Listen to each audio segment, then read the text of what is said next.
The nights are cooler, the days are shorter, and that means football season is in full swing.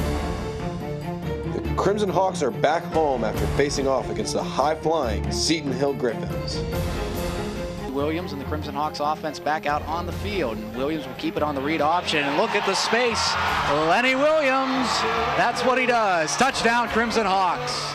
Tonight, yes, tonight, it will be a night to remember. The California Vulcans come to town following a tough loss against Slippery Rock. He gives a bomb down the field. He has the receiver open, and it is going to be caught. Can the white-hot Crimson Hawks rise to the occasion? Hurdles a man and is dropped. You got to be kidding me. Look at your man right now. Jordan Brown leapt over the kicker. It's time for the Coal Bowl. The Crimson Hawks against the California Vulcans. Coming up next.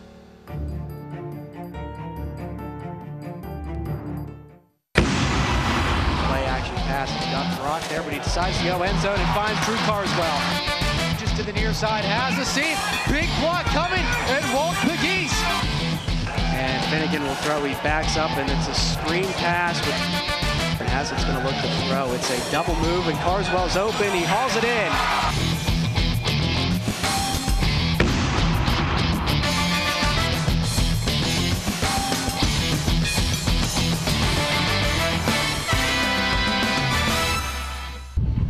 Hello again, everybody, and welcome to another IUP football night here on the Crimson Hawks Sports Network. So happy you've joined us for the 7th annual Coal Bowl with Eric Kormos. I'm Josh Hill. Brandon Norfleet will join us in just a moment. And Eric, this is a game that people looked at the schedule and circled coming into it. I know I did, because this is a rivalry between IUP and California that has taken on a different meaning since it's been dubbed the Coal Bowl in 2009. Yeah, you look at it. For 29 straight years, IUP defeated Cal. And since the Coal Bowl started, this is the 7th edition of the Coal Bowl. Cal has actually beat IUP 5 out of 6 times in the Coal Bowl. So IUP's lone victory came 2 years ago here at George Miller Stadium. So let's see what takes place here today. And really a pretty evenly matched contest. Yeah, it's been an evenly matched series because both teams have kind of had swings. You said IUP had their stretch where they've won a lot of games, and now Cal's kind of in the midst of winning the majority of the games here in this series. But when both of these teams come into today's game, they're coming off of road games. Both teams are. The IUP Crimson Hawks made the short 45-minute drive up to Greensburg to play Seton Hill at Offutt Field. Crimson Hawks really did a great job on both sides of the ball. They come away with their 4th straight victory, 47-10 over Seton Hill. Yeah, you can see the offense is really functioning very well. Lenny Williams now installed as the front quarterback instead of in front of Chase Hazlitt. And last week, a 62-yard touchdown run, and actually set the PSAC record for rushing yards by a quarterback in that game with over 200 yards rushing. So he's becoming very adept at the running game and also throwing the football. And California, on the other hand, they had to go to Slippery Rock, always a hostile environment. In California, the Vulcans got blitzed in just about every sense of the word. They lost to Slippery Rock. Whenever you give up nearly 300 yards rushing and commit 4 turnovers, it's hard to win a game, make that on the road. Just too much for the Vulcans to overcome against the Rock. It was, and they gave up 42 unanswered points, did Cal, at Slippery Rock. And that score really even looks a little closer than it probably was, because Cal actually had back-to-back blocked punts in the 4th quarter that they returned 4 touchdowns. So kind of a depressing week for Cal, and then having to come here again on the road to IUP. So let's see how they respond coming here to George Miller Stadium for the Coal Bowl. 56-21 loss for California drops them to 4-2 on the year. But let's look at the PSAC West standings and see how last week's action impacted the PSAC West standings. Clarion sits alone at the top, a bit of a surprise. They're undefeated, 6-0, 3-0 in the West. But you look at the rest of the standings, IUP at 2, Slippery Rock at 3, Cal comes in at number 4. Every week these games become increasingly important because one loss could really be the rest of the B team's season. If they lose another game, that could be all she wrote. No, you're absolutely right. And there's really, like you talked about, Josh, a logjam at the top of that PSAC West standings. 2 undefeated teams still left to play in conference play. That's IUP and Clarion, which is somewhat of a surprise this season, off to a 6-0 start and actually playing Seton Hill today.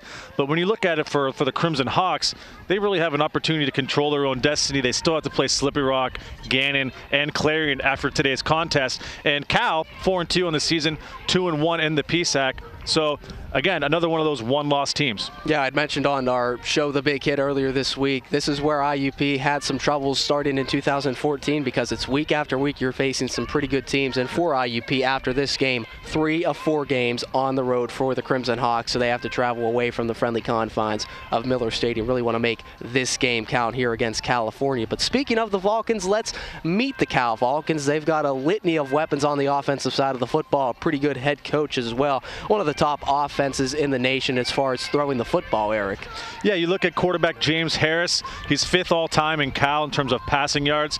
And Kawan Scott, their leading wide receiver, back-to-back 100-yard receiving games. So look for James Harris to air it out and attack that young IUP secondary. Harris averages about 300 yards through the air per game. Gary Brown, also another tremendous wide receiver, and John Franklin, the running back, has been very consistent. For the IUP Crimson Hawks, they've got some good runners in their own right, and that's been their go-to this year, running the football. We'll take a look at what Lenny Williams and these IUP running backs have been able to accomplish here with the IUP rushing attack. Crimson Hawks, 3 of the 5 top rushing performances in the PSAC this year.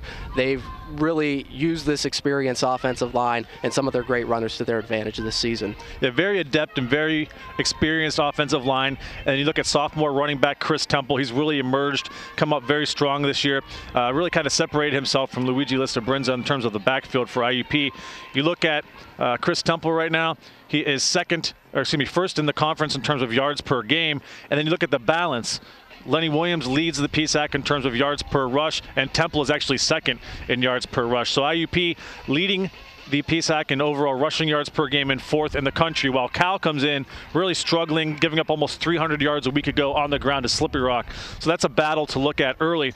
And one key thing too, Josh, to look at in the first quarter, IUP outscoring their opponents 49-3 so far this season. So keep an eye on that and see if IUP is able to get off to a quick start. It's impressive. A quick start certainly does a lot for a young team as well. Lenny Williams is also 2nd in NCAA Division II football in yards per carry. He averages over 8 yards a pop, does Lenny Williams. So whenever he pulls that football, very dangerous. But this is the Coal Bowl here, Eric. We'll wrap up our pregame show here from down on the field with the IUP Crimson Hawks and Cal Vulcans set to square off by taking a look at some of the best moments that this series has had to offer over the past couple years. It's going to be a fun one here today, ladies and gentlemen. The IUP Crimson Hawks and Cal Vulcans. We'll be back on the Crimson Hawks Sports Network.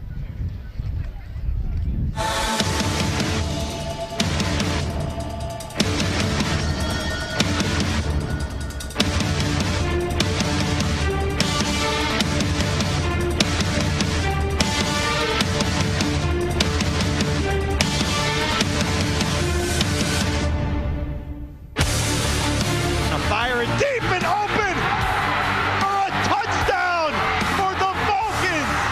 Wow! Number 5, Nadir Brown. Down, IUP with good pressure. It's close. No good. No good. It's no good. He missed it.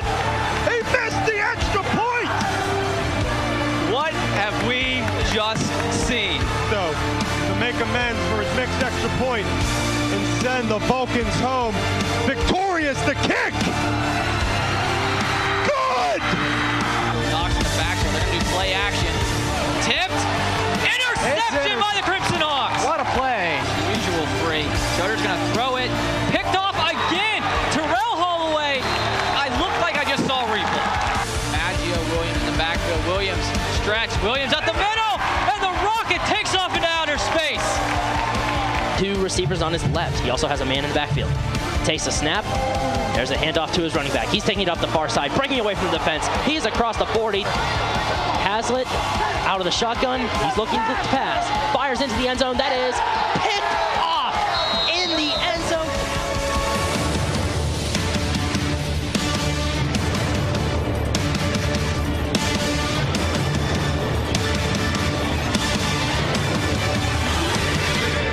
I just want you to know. All these things made me who I am. Maybe all these things made me who I am. Maybe all these things made me who I am. And I am. Only looking out with my head down. All these things made me who I am.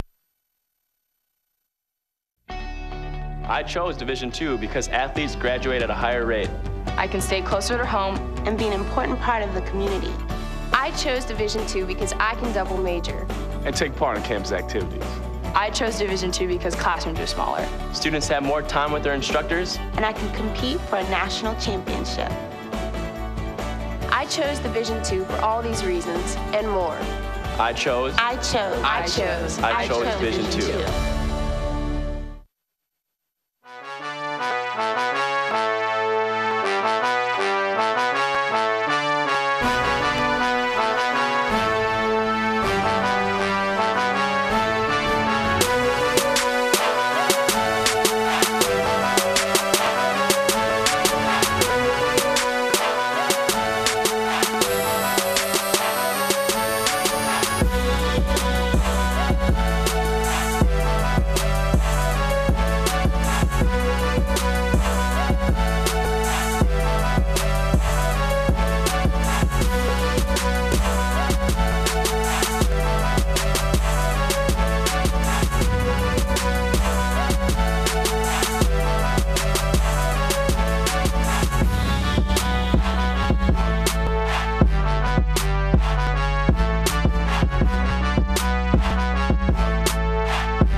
When I was in high school, I didn't know where I wanted to go to college. But I did know I wanted a major with job potential, and a campus that felt like the right place for me. I chose IUP. I'm studying on a beautiful campus with great professors who focus on student success and 140 academic majors. I'm Megan Spangler. I study nursing. Find your success at IUP. Little voice came on the phone and said, Daddy, when you come home. He said the first thing that came to his mind, I'm already there. I'm already there. Take a look around. Oh, I'm already there. Being there. Pass it on.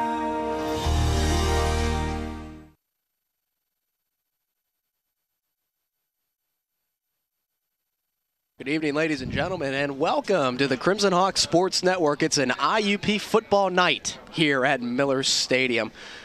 The IUP Crimson Hawks against the Cal Vulcans. And Eric, before the captains come out and we get our coin toss underway, let's go over some storylines. Start with the IUP Crimson Hawks. Sure. Offensively, for IUP, you look at a really potent offensive running attack, currently 4th in the NCAA in terms of yards per game, and running back sophomore Chris Temple is 12th in the country in rushing yards per game, and number 1 in the PSAC in rushing yards per game at almost 130, and he's number 2 in the PSAC with rushing touchdowns. He has tallied 9 of those in the year, of course 6 of those coming in that contest against Edinboro. And then defensively, look at senior Kevin Clark, the linebacker, 7 double-figure tackle games, including one this season against Lock Haven, where he recorded 14 tackles, a career high last year of 21 against Slippery Rock, and this will be his final Cole Bowl game.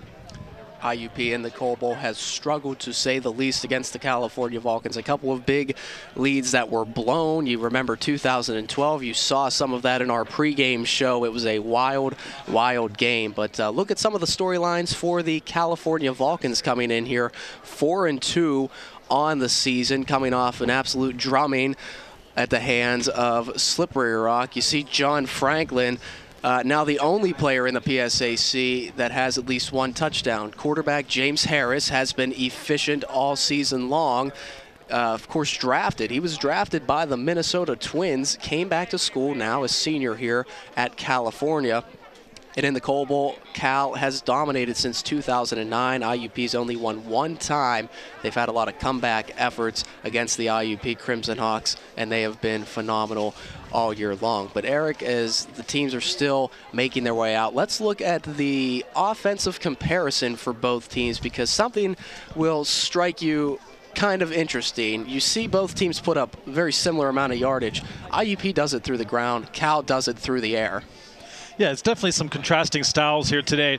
You look scoring-wise, IUP almost at 40 points per game. That's about a 15-point increase from 2014. And you look at Cal, where they're really struggling is on that defensive side of the football with the running game, stopping the running game. But you're absolutely right. You look at quarterback Josh Harris from Cal, the 5th all-time leading passer in Cal history, and he's only 42 yards, I believe, away from going into 4th place today all time. So look for them to air it out early and often. But you talked about running back John Franklin for Cal, the only person, as you mentioned, with a touchdown in each game this season. He's 5th in the PSAC in rushing, and that includes after last week's 26-yard performance at Slippery Rock, where he was really taken out of that football game as Cal fell behind early. Cal Vulcans have taken the field. The IUP Crimson Hawks are making their way out to the football field right now. You see the nice tunnel with the cheerleaders and the IUP marching band. This is a game people would wonder, why doesn't IUP play a night game, Eric? And I think it was kind of a miscommunication on part of the administration, on part of the IUP athletic department as to why the night game hasn't been played. They finally get together and they say, let's do a night game, and they figured Cal would be a perfect opportunity to do that. Well, if you're going to have a game under the lights, this is it. You look at the Coal Bowl now going into its 7th season, and really this is a perfect time to have it. But you look at it, Coach Signetti for IUP is 1-3 against Cal thus far in his career, and Cal has actually won all but one of the Coal Bowls thus far in 8 of the last 10 matchups against IUP. So a very interesting matchup. Two teams that were picked to finish in the middle of the pack in the PSAC West this season, and both teams that have really, up to this point, really played above expectations. Crimson Hawks are going to have their hands full today against the Cal offense led by quarterback James Harris. You see him as a captain there, number 5. James Harris, Eric, I understand there. But looking at the captains, we're going to have that audio for you. Brandon Norfleet is down to get this audio. So let's go ahead and send it down to the field. Get the in-house audio from our sideline reporter, Brandon Norfleet. We'll send it down now. Number 5, James Harris. Number 9, Gary Brown. Number 10, Jordan. 53, Jawan Turner. Gentlemen, if you would please say hello to the gentleman who sponsors Lippincott family. This game. They both started football scholarships at their respective schools. It began the tradition of the winner of this game receiving the Cold Tail Trophy. Willie Thomas, Steve Keller. The only reason we're here tonight for football is that understood by everybody. Good enough. Have fun. Play hard. Does anybody have anything to say before I turn this on? Tails and heads. Choice is? What do you call? Heads. Okay? There's so many players like They like the ball. Which way do you want to kick? They got red shirted. Good enough. Shut up. Over here. Oh yeah, they're going down now. California has won the toss. They are going to receive. Thanks to Brandon Norfleet. We'll be getting an update from him looking at our keys to the game here in the first quarter. And there's the squad, ladies and gentlemen, the IUP Crimson Hawks. They're ready to go. Look at this celebration. Alan Wright getting the troops all fired up. But we will see the California Vulcans offense first, led by quarterback James Harris, as we've mentioned, averaging about 29.7 points per game. And here come the Crimson Hawks. Interesting and a nice little twist, of course, Eric, at the coin toss. We saw the Lippincott family. The Lippincotts, a big reason why this Coal Bowl has been instituted. Barry and Buck going to IUP in California. They each decided this would be a great platform to promote the Pennsylvania coal industry. And really, it's kind of taken a life of its own, and it's become one of the premier PSAC West matchups every single season. Well, it's a good rivalry game, and It's against a couple of programs that have done very well consistently in PSAC play. So if you're going to do that, and it's a quick ride, about an hour and 25, hour 30 minutes that separate the two campuses, both in basically what amounts to suburban Pittsburgh. Cal straight south of Pittsburgh. Certainly. So really it's a natural rivalry and two really kind of cool areas in terms of the counties themselves. California, the Vulcans have brought a nice representation of people along with them here at Miller Stadium, and the IUP Crimson Hawks have brought their faithful out, and people are still filing in here. A whiteout for the students. Whiteout t-shirts were handed out. It's also the Hawks for Pink game here in October, Breast Cancer Awareness Month. Various IUP Crimson Hawk players are sporting pink in their uniforms, whether it be the tape on their shoes, gloves, what have you. But Cal's getting set to receive here this opening kickoff. Sean Bowling handles the kicking duties for the IUP Crimson Hawks, and this is a series where the IUP Crimson Hawks have kind of dominated in a sense, but Cal has come back and kind of held their own here the last couple of years. No, you're right, Josh. Between 1984 and 2005, between 84 and 04, IUP won 29 straight games in this series, while Cal has bounced back. We talked about it a little bit in the pregame. They've won 8 of 10 and 5 of 6 of the Coal Bowls. So see if IUP can snap this string today and get their first victory against Cal since 2013. Last victory did come in 2013. It came here at Miller Stadium. Chaz Veal, who intercepted Chase Haslett to seal the game last year, is back deep to receive along with Jimmy Wheeler. And Coal Bowl 7 is underway on the Crimson Hawks Sports Network. Wheeler will take it about a yard deep out of his end zone, puts his shoulder down in the pile, and will get it at about the 22. So now we take a look at the California offense led by quarterback James Harris. And the rest of the Cal offense, Harris averaging over 300 yards per game, the senior quarterback. And Cal's offense is capable of big plays. You look at Harris, he's third right now in Division II, averaging about 17 yards per completion. So look for them to try to get some big plays with Quan Scott, their leading wide receiver. See number 25 in the backfield, that is John Franklin, the sophomore tailback, and they will work a play action pass right away, fire it complete to Luke Smory, who's another one of the weapons. Quick first down for the Vulcans, and they also move fast along with the IUP Crimson Hawks. Very up-tempo style of play, and there will be a lot of plays run here today. So the Vulcans have a bunch of receiving options, Kawan Scott among them, along with Gary Brown, and there you see Luke Smory. So a variety of weapons that James Harris has at his disposal. It's a 1st and 10 for the Vulcans, and they will hand it off inside to Franklin. He churns forward for a couple of yards and is stopped. That's going to be an interesting matchup to look at today, the defensive line versus the offensive line, because you look at IUP right now doing very well, especially in terms of rushing defense, 3rd in the conference in terms of rushing defense allowed per game. So let's see if Franklin is able to get off to a hot start here for Cal. 2nd down, and we'll call it 7, so give 3 to Franklin on that play.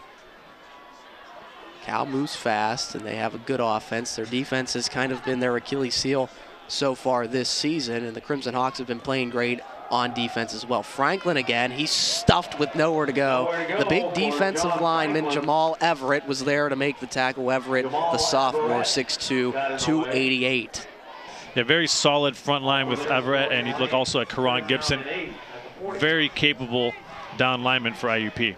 There's the defensive line. Karan Gibson has made that transfer over to defensive end coming from Delaware. IUP's linebacking core is good in its own right as well. We'll be working through the starters throughout the night here, but these guys are making it tough on us with the quick pace. Harris puts the ball in the air, fires complete, and that is the aforementioned Kawan Scott. Someone falls down. Looks like a trainer was down there, but Cal picks up another 1st down, and Kawan Scott has a reception. He's had 2 straight 100-yard games for the Vulcans.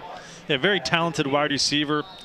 As you can see, the rest of the IUP defense, young secondary senior Eric Williams, Steve Franco Watkins also in the backfield. Watkins 2nd in the PSAC in terms of passes defended, so look for him to make a play today. Watkins is emerging as one of the best corners in the PSAC, and here's a big play here for Cal's running back. That's number 30, Jimmy Wheeler. He was back to receive the kickoff, and he picks up a nice gain on 1st down. Look at Cal offensively, just like IUP, very young running backs. Franklin is just a sophomore, and Wheeler coming in off the bench. He's just a freshman, 5'8", 175 freshman. So good underclassmen as well for Cal in the offensive backfield.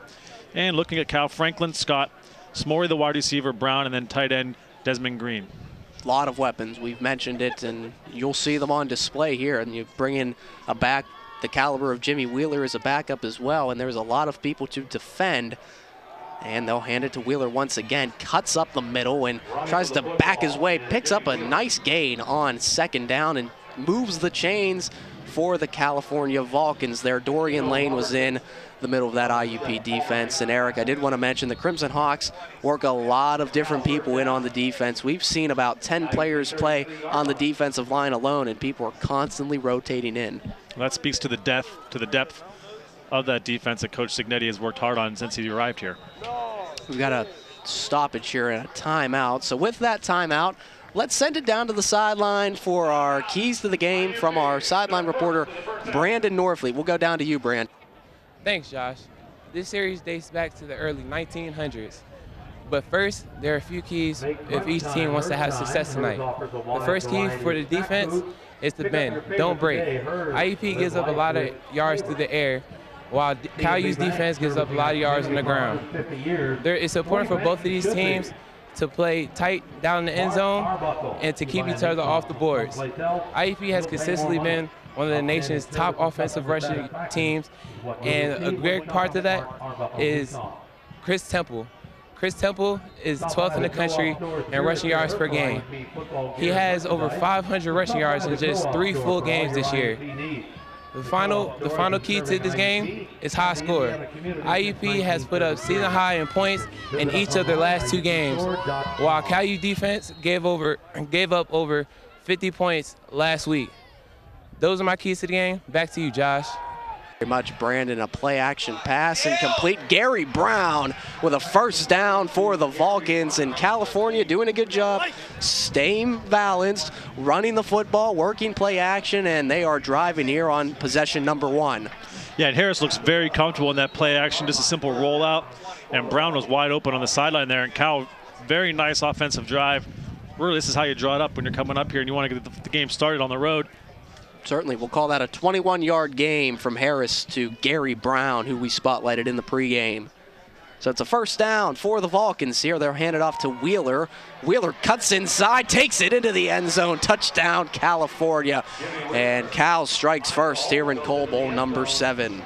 Nice blocking up front by the Cal offensive line. Really opened up the hole for Wheeler. They're really pretty much untouched for that 12-yard run into the end zone. But Cal, a very nice start for the Vulcans on the road. Very nice start indeed for California. Very impressive. Right down the field they go. A 12-yard touchdown run by Jimmy Wheeler. It was an 8-play, 77-yard drive. And the extra point is no good. So that will certainly play an impact here. 6-0. We'll step out for the first time. It's the Cole Bowl on IUP TV. Students in communications media at Indiana University of Pennsylvania can focus on a variety of areas, including media promotions. Our promotion students learn their skills by working in a hands-on environment, gaining real-world experience. They learn how to use media to promote, produce, and manage events, and how media organizations operate. They create promotional campaigns and help clients pitch their services, products, and events. With excellent classes led by experienced teachers, the Communications Media Department at IUP is perfect for students interested in media promotions. We have so much to celebrate in Division II, but we're especially proud of our commitment to Make-A-Wish. Division II student athletes have led a 10-year initiative to raise funds and help grant wishes of children with life-threatening medical conditions. Nearly $3 million have been raised, and hundreds of children's wishes have been granted. We play hard, we work hard, and we support others in need. Why? It's simple. Because we care. Back on the Crimson Hawks Sports Network, Josh Hill, Eric Kormos, Brandon Norfleet did a great job with the sideline report, and he's trying to come up and get some warmth here in the booth. And IUP will get the ball for the first time today. Jordan Brown fumbles the ball a bit and has to pick it up, makes a move, but then is dropped short of the 15-yard line, and that's where we'll see the IUP Crimson Hawks offense led by redshirt freshman quarterback Lenny Williams. who had a tremendous effort last week against Seton Hill. Eric, take a look at that rushing total, 205 yards and a touchdown to go along with 2 passing touchdowns as well. Yeah, that 205 yards represents a PSAC conference record for rushing yards by a quarterback, and Williams has really taken over here. So look at the starting lineup: Chris Temple, Rex Pierce, Walt Pegues, Shaunique Brown, and C.J. Jackson, the big tight end. Williams works with Temple to his side. He hands it off to Temple, and he busts past one tackle and then is down just shy of the 20. The offensive line for the IUP Crimson Hawks is versatile, and it's experienced with plenty of players, including center Kittis Waldeyes, and you see Ethan Cooper, who's a preseason All-American. This veteran of the group is right tackle Jorge Vicioso, coming from Rutgers. Screen pass out to Pegues, and Cal is up to the task there. Making that tackle for the Vulcans is number 13, and we look at Brendan Edwards there for the Vulcans. And that catch represents now the 17th straight game that Walt Pegues has had a reception dating back to last year, his freshman year. So again, trying to get him open in space and let him work and make some big plays. 3rd down and 4, an early 3rd down for the Crimson Hawks. Williams comes out in the gun. Will motion Temple. Williams will keep it on the direct read. Makes a cut, makes another cut, and then is down past the 30. Flag comes down. It rests right near the 1st down marker. Let's see what that might be. It might be an illegal shift or possibly offsides on Cal. Our referee tonight is Stephen Keller. Let's go. Offsides, defense, number 29. Penalties declined. 1st down. Penalty is declined, so IUP picks up a big 1st down on their first possession, and that is a lot bigger than most people would think, because IUP would have been backed up having to punt the ball away to California deep in their own territory. At least now they get a little bit more breathing room here. 1st and 10. Hands off to Temple. He has to try to break it outside, but Cal is there to swarm him and drop him. Look at the Cal defense all fired up. Well, nice job by Cal, and if they're going to do well today defensively, that's exactly what they need to do. They need to shut down this running game and keep Chris Temple bottled up. That was Corey Bopp who made the tackle. You see the defensive line. Errol Brewster headlines the unit coming here from IUP, back at Cal, and now is here at Miller Stadium, just wearing a different colored jersey this time, Eric. 2nd and 10 for the Crimson Hawks. They work the read option. It's Lenny Williams. He has a seam down the far side of the field, steps out of bounds. Take a look at the California linebacking core. It's a young unit, but it's a unit that has been big. Luke Rapchak not in the football game. He's not going to play. It was a game time decision. Corey Bopp takes his place. And in the secondary, a couple of good ones in safeties, Chaz Veal and Jordan Bowman. Veal, of course, had the interception of Hazlitt last year. Jordan Bowman was the 2014 Cole Bowl MVP. Temple once again cuts outside and then is dropped by Aaron Terry, but the IUP beginning to get their running game going, and that's another 1st down for the Crimson Hawks. Yeah, good blocking up front, opens up some space and territory for Temple to go through, and he has very nice vision, runs very patiently, and able to pick up another 1st down. You see a lot of the different players that IUP brings in. They've got 4 wideouts in the football game. We'll see them go with 2 tight ends at some points, but one consistent is quarterback Lenny Williams here. They work a handoff, or Williams will actually keep it rather, breaks a tackle, and then is able to step out near the 1st down marker. Number 20, Vondell Bell had him and forced him out of bounds, but a nice gain on 1st down. And if it's hard for me to see up here, Eric, it's got to be tough for the defense to know if Williams kept or give the football. Yeah, Williams does a very nice job with that play fake. You're not sure if he's going to hand it off to Temple or keep it himself. And nice downfield blocking by the Crimson Hawk wide receivers to let Williams get downfield and pick up 8 yards. Nice, that sets up a very manageable 2nd and short. Lenny Williams already with 31 rushing yards on the day. And here's Chris Temple once again. Not a lot of running room, but he is able to pick up a 1st down. Didn't need much, needed 2 when he got 2. Well, that's exactly what you need if you're IUP looking to answer back in terms of Cal with their opening drive touchdown. And this is exactly what IUP want to do coming into this football game, is run the football, control the pace, turn that clock, and let Temple go to work. C.J. Jackson came out. Jordan Brown came in for him, so we have slots to each side. Walt Pegues to the top of the screen, and Brown comes in motion. Williams hands off to Temple. Temple cuts to the near side. Running room for Temple, and he is into the end zone. The Crimson Hawks respond with a touchdown, and Chris Temple's on the board. That marks the 25th play of the year. That's over 20 yards from the line of scrimmage, and Temple with his 10th touchdown of the season. Some really good vision by Chris Temple here. Nice job blocking by Sean McVay to not pick up a penalty, but provide just enough interference to get Chris Temple into the end zone. So this is what we're expecting, Eric. Back and forth here tonight.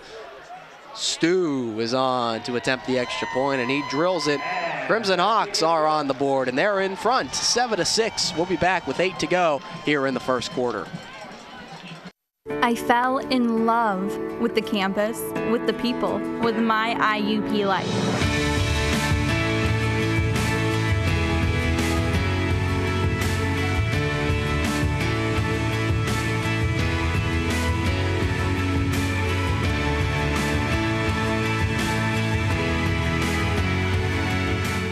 See it for yourself. Visit us. Indiana University of Pennsylvania. Find your success. Success. We see it every day. Hundreds of majors and programs, bachelor's degrees to PhDs, small classes, internationally known faculty who are committed to your success.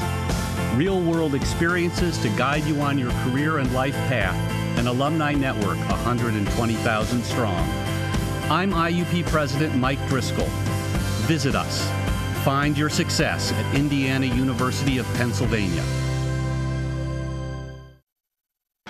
We're back on the Crimson Hawks Sports Network. IUP counters back with a 9-play, 86-yard drive. And Eric, we mentioned 85 of those yards were on the ground, capped off by the 32-yard Chris Temple run. Well, when you're averaging over 9 yards per play, and the only pass that you attempted was a 1-yard swing pass to Walt Pegues, so really 85 rushing yards on 8 attempts. Very nice start offensively for IUP. Really, it just continues with the mold of what you saw coming into this football game. IUP first in the nation and first in the PSAC and fourth in the nation in terms of rushing yards per game. Cal did a nice job in terms of being relatively balanced on their first possession. The IUP Crimson Hawks made no bones about it. They were running the football. So Bowling sends it away, and there's the man that scored the touchdown for the Cal Vulcans. He has a seam. The kick coverage has been a little bit suspect for IUP. They gave up that 92-yard kickoff return to Jarvis McClam last week against Seton Hill. He set a school record for the Griffins, but James Harris, it didn't take him long to move up the charts in Cal football passing history there, Eric. No, in pretty much short order now. Fourth all-time with over 6,100 yards passing in his career while at Cal, the former Wake Forest baseball player. And he looks very good, very comfortable throwing the football. And really, this offense suits him very well, averaging almost 300 yards per game and third in the NCAA in terms of quarterback rating. Harris only needed 42 yards coming into tonight's game. He's already sitting at 46 after possession number 1. And here's a nice full house backfield. We've seen Cal do this a couple of times. A lot of different options in the backfield, and it's a play action pass. Harris looks right side, and it's out of the reach of Gary Brown. Jay Watkins, I'm really liking how this young man is developing. He was with him step for step. Yeah, Watkins, a redshirt sophomore, really stepping into his own this year. He's 6th in the country, defending on average over 2 passes per game. He's also got 2 interceptions this season. It's really, as you mentioned, Josh, been a breakout this year for a member of this young secondary. Watkins tore his groin last year, missed all of last season with the exception of a couple plays in the first game. Remember at Edinboro, right before the half, he broke up that pass as well. So Jay Watkins has really stepped up. Mikel Makel's in at the other quarterback. Harris keeps it on the zone read. Karan Gibson chases him down and sends him to the turf. Not much doing there for James Harris on the zone read. No, that's not really his game, trying to beat you with his legs, but Karan Gibson did a very nice job. A 4-year contributor is Karan Gibson, and really he leads his team in sacks and tackles for loss. So good to see him, that mobility he offers from that defensive lineman position, able to go track down Harris. Cal set up with a 3rd down and 10 here They need to get to the 41-yard line.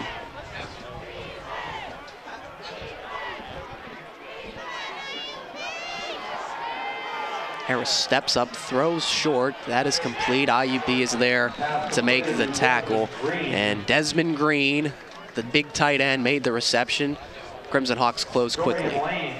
And IUP right there did a nice job. They settled in the zone, gave the Vulcans that opportunity to dump off that short pass to Green, but really he's going to have to get past about 4 or 5 defenders and they will be able to actually get that first down. So now they're going to have to punt. And Pegues, always dangerous, Walt Pegues back to receive. Walt Pegues, quick as a hiccup for the IUP Crimson Hawks.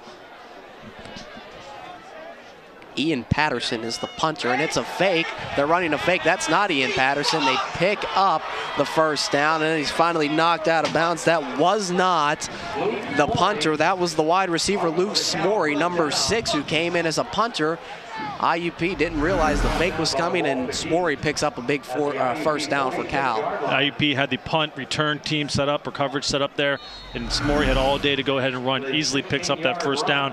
Not only that, but pushes the ball across midfield into Crimson Hawk territory. So nice job by Smory. And look at Cal coming in here and rolling the dice. Very nice job. Yeah, wonderful play call. Wonderful play call for the Vulcans there on 4th down, and they have the ball now in IUP territory for the 2nd time in as many possessions.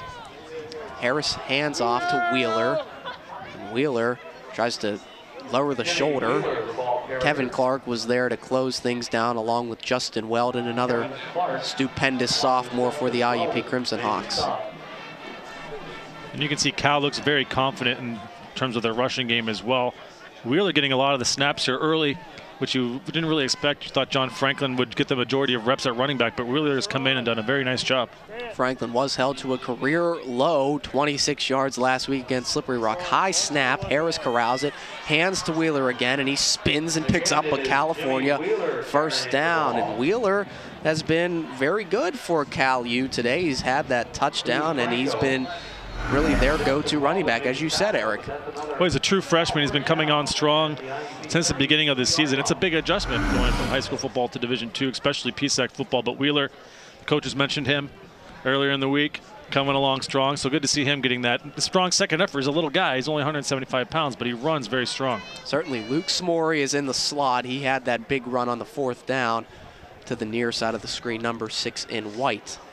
And boy, this stadium's looking good tonight in the nighttime here under the lights. That's Wheeler once again, picking up a couple of yards on the right side. Stevie Franco was there to close the gap and make the tackle.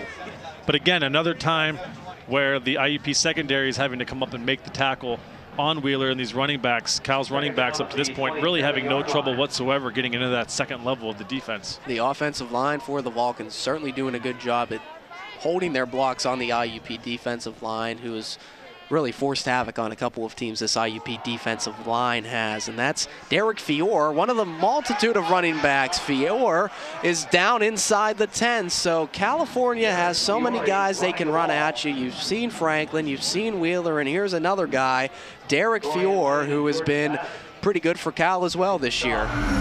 A nice balanced attack. You can see they run him off the right side, able to get upfield, make a cut, and then cut down inside the 10-yard line. They finally mark him out at the 6. And IUP is a little slow here with their defensive substitutions. A couple of changes being made. Cal's looking to hurry here. Handoff up the middle, and Franklin is stopped inside the 5-yard line. Dorian Lane from his linebacker spot made the play. Aquino Robertson was also there to cause the issue, but California really working all of their different weapons. They have 4 different receivers who have a catch. They have 5 different guys who have a run for the Vulcans here. So working everybody into the offensive game plan. And for Cal, you look at their backfield, Franklin 6 foot 225, perfect running back for inside the 5-yard line. And Wheeler, that 5'8", 175, offers a little bit more speed. Quick pass. Green is the intended receiver, but it was a bit out of his reach. Eric Williams had pretty good coverage there, but a pretty good idea by California. Try to go to the big-bodied tight end down in the red zone. Well, it's a good decision. You look at Green, he's 6'5", going up against Williams, who's only 6'3", was still pretty big, especially for a safety. But they saw that matchup that they liked, and now 3rd down and 4. What do you do if you're Cal? Do you put the ball in Harris's hands and let him make a decision, or do you hand it off? Because up to this point, you've been running the football very well. It is 3rd down and goal for the Cal offense, trying to score on their 2nd straight possession. Harris will throw, looks right side, and it is incomplete. And look who's there, Jay Watkins covering Green. They try to go to Green twice, and to no avail each time. Jay Watkins there, certainly a mismatch in height with the bigger Green. And Watkins up to the challenge. Harris knew exactly what matchup he wanted to exploit. Took the snap, dropped back, looked to his left, and immediately threw it. But Watkins steps in and makes the play and forces Cal to take the field goal attempt. William Brazil will attempt this field goal. The kick is good, so California tacks on a field goal. 9-7. We'll be back. First quarter flying by. It's Coal Bowl 7 on the Crimson Hawk Sports Network.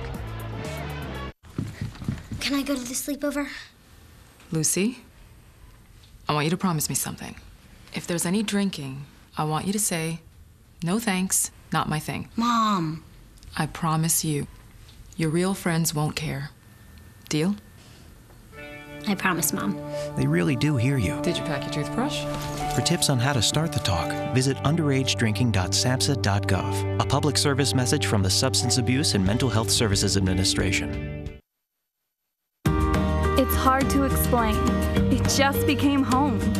There are hundreds of majors and programs, bachelor's degrees to PhDs, small classes and faculty that really get to know you. Amazing internships and everywhere, programs that help to find a job that is right for you. It's what IUP is about, a commitment to your success. See it for yourself. Visit us, Indiana University of Pennsylvania. Find your success.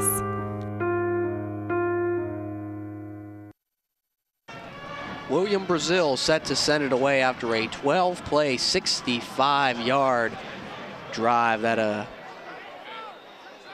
amounted to a field goal for the California Vulcans, and IUP will take the field. But Eric, it is worth mentioning that Cal has bounced back pretty well, relatively speaking, here early on after their worst loss since 2008 to Minnesota Duluth in the playoffs, losing to Slippery Rock when they got absolutely ousted 56-21.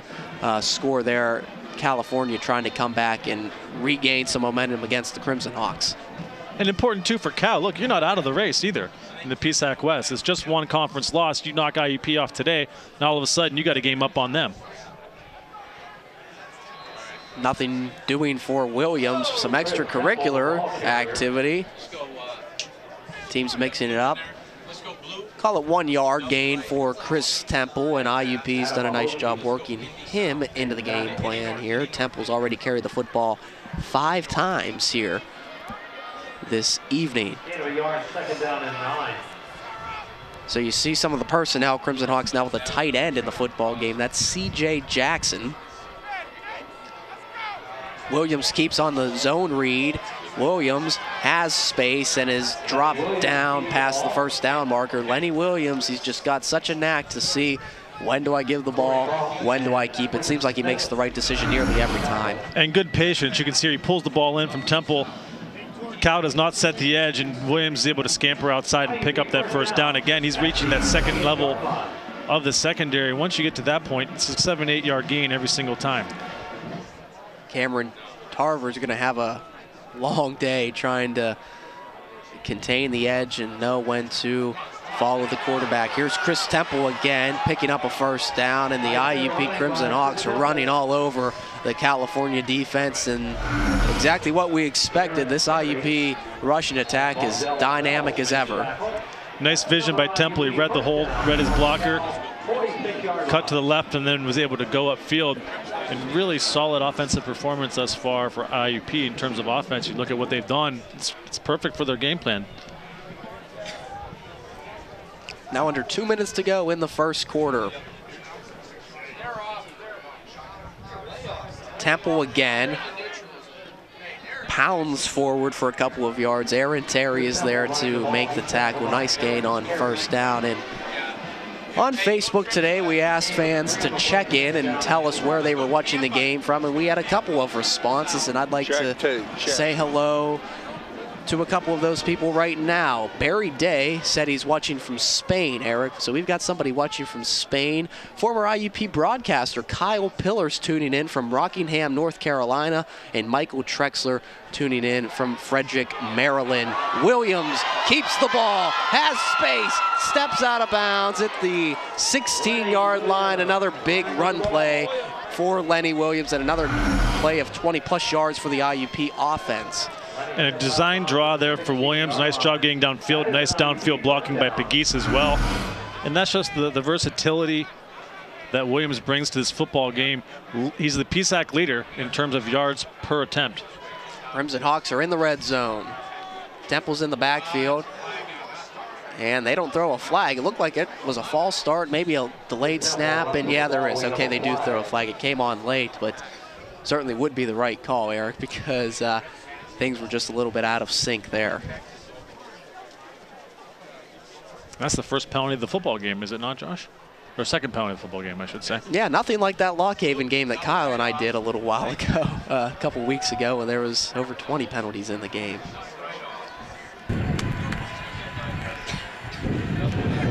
False start. Number 1, offense. 5-yard penalty, still first down. Now that sets up a 1st and 15, backs up IUP 5 yards. And really, you hope that that's something that doesn't stifle the momentum of the offense. They've been moving the football very well. It's a 3-wide receiver set with a tight end. That's C.J. Jackson. Williams is in the gun. Hands it off to Temple. Temple breaks a tackle and it's down to the 5-yard line. Chris Temple has a tremendous ability to see the field, turn on the jets when he needs to, and shows good patience as well. He's really the total package. Oh, nice job. But you look at Cal, they had the right defense called. Safety Vondell Bell came in on the run blitz, but overran the play, and Temple was able to get around him. So if you're Cal, you have the right defense, but you got to make sure that you wrap up the tackle when you're in the backfield. We'll see if Lenny Williams puts the football in the air here. Maybe catch the Vulcans off guard a bit. It is 1st and goal for the Crimson Hawks. They'll work Temple once again. Temple fighting for the goal line. Second effort, is he in? No signal yet. And they're going to mark him just short, it appears. Chris Temple with a phenomenal second effort. Almost got into the end zone. Ball at the 1-foot line. And that will be the end of the first quarter. Indeed it is the end of the first quarter. Cole Bowl 7, what a first quarter it's been. The lights are shining bright. We're here on IUP TV. We'll be back in just a moment with the second quarter of play. Think of the NCAA as a marching band. We wouldn't stop with halftime. We'd be full-time. Celebrating student athletes in everything they do. Okay, so don't think of us as a marching band. Think of us as a spirit squad. Well, just know we're always there for student athletes. The brain is a remarkable organ. It's almost infinite in its capacity. Its ability to reach its full potential is limited by only one thing: the heart. For if the heart isn't fully engaged in what you're doing, if you have no drive, no passion, the brain will simply go through the motions. Find your success at Indiana University of Pennsylvania. Welcome back to the Crimson Hawks Sports Network. It's IUP and Cal U in the Cole Bowl. IUP has a 2nd and goal from the 1-foot line, as public address announcer Bill Otto put it, and he's pretty much right, because Lenny Williams had a phenomenal second effort here. An I formation for the Crimson Hawks. They hand it to Temple, who's a fullback, and he's into the end zone. Unique formation for the Crimson Hawks, and Temple's on the board at touchdown number 2 for number 27. Nice push up front offensively for the IUP line, and Temple able to finish off the job from the 1-foot line. And Temple with already his 2nd rushing touchdown of the afternoon, or the evening, excuse me. Yeah, it's an adjustment for yeah, sure. I'm not used to these. I'm used to the 1 and 2 o'clock kickoffs. 1-4-5-3. Want to put a little bit more time on the clock here. And Stu's on to attempt the extra point. We will keep it here after this scoring play because we want to give you a little date in history, so to speak, and harken you back in the archives a little bit. Snap is down, the hold is good, the kick is no good. Nope, Stu missed it.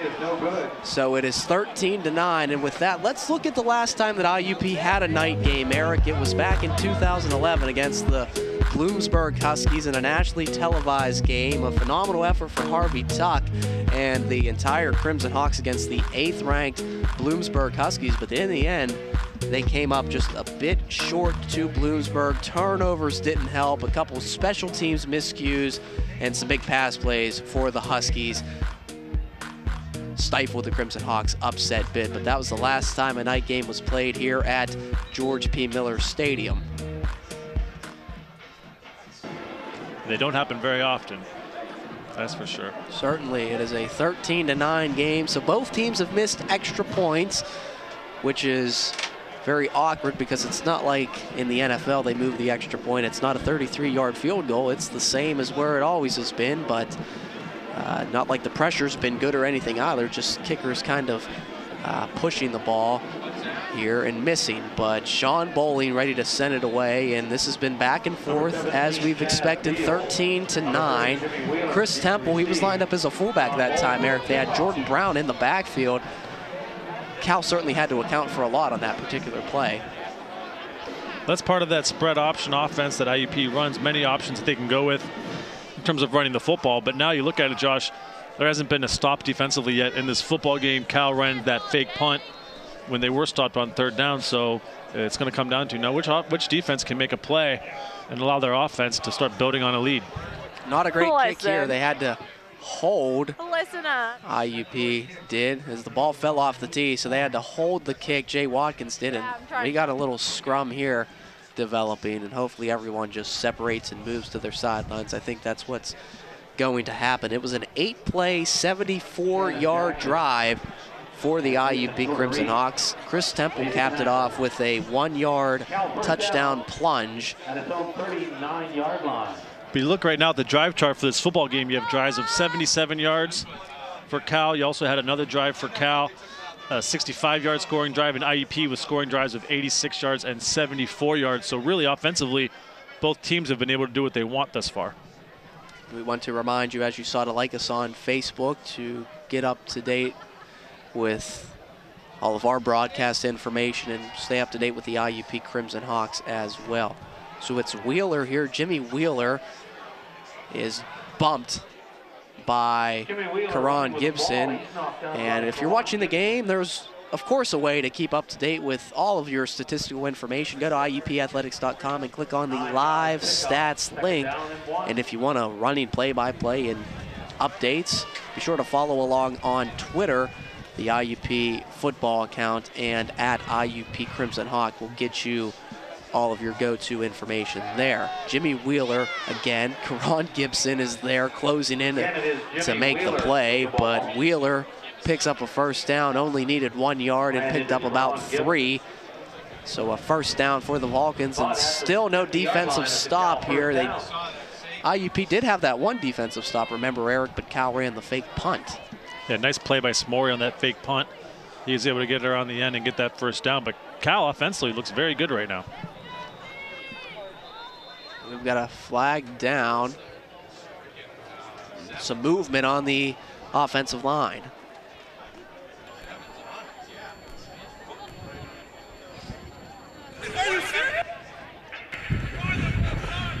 Encroachment. Offense, number 7. 5-yard penalty. Still second. Still first down. So Desmond Green was lined up a little bit past the line of scrimmage, but we're talking about ways to stay connected. Another way to stay connected is our Twitter feed, IUP Crimson Hawk at IUP Football. Give you all the live updates you need, provide you with statistical information and a lot more. Certainly a worthwhile follow if you're watching IUP football here. And Harris throws incomplete. Karan Gibson had some phenomenal pressure and Dorian Lane had some pretty good coverage as well. And Gibson dangerously close to picking up and roughing the passer penalty on that hit on Harris, a little close to being late. The Cal offensive linemen were looking for that call, but the referee didn't make it. But Gibson's got to be a little bit more careful when he goes into that backfield, especially after Harris has released the football. Yeah, that was a split-second type of thing, and some referee crews would probably throw the flag on that for sure. So very good analysis there. Do have to be careful. Full house backfield, triangle set for Harris.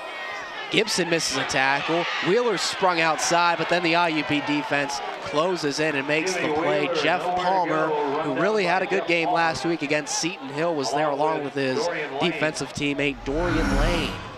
Yeah, look at defensively right here. It comes into the backfield. Gibson blows up the play. A nice pursuit on the backside before finally being brought down by Jeff Palmer. You talked about that backup linebacker Palmer coming in. Nice job by him.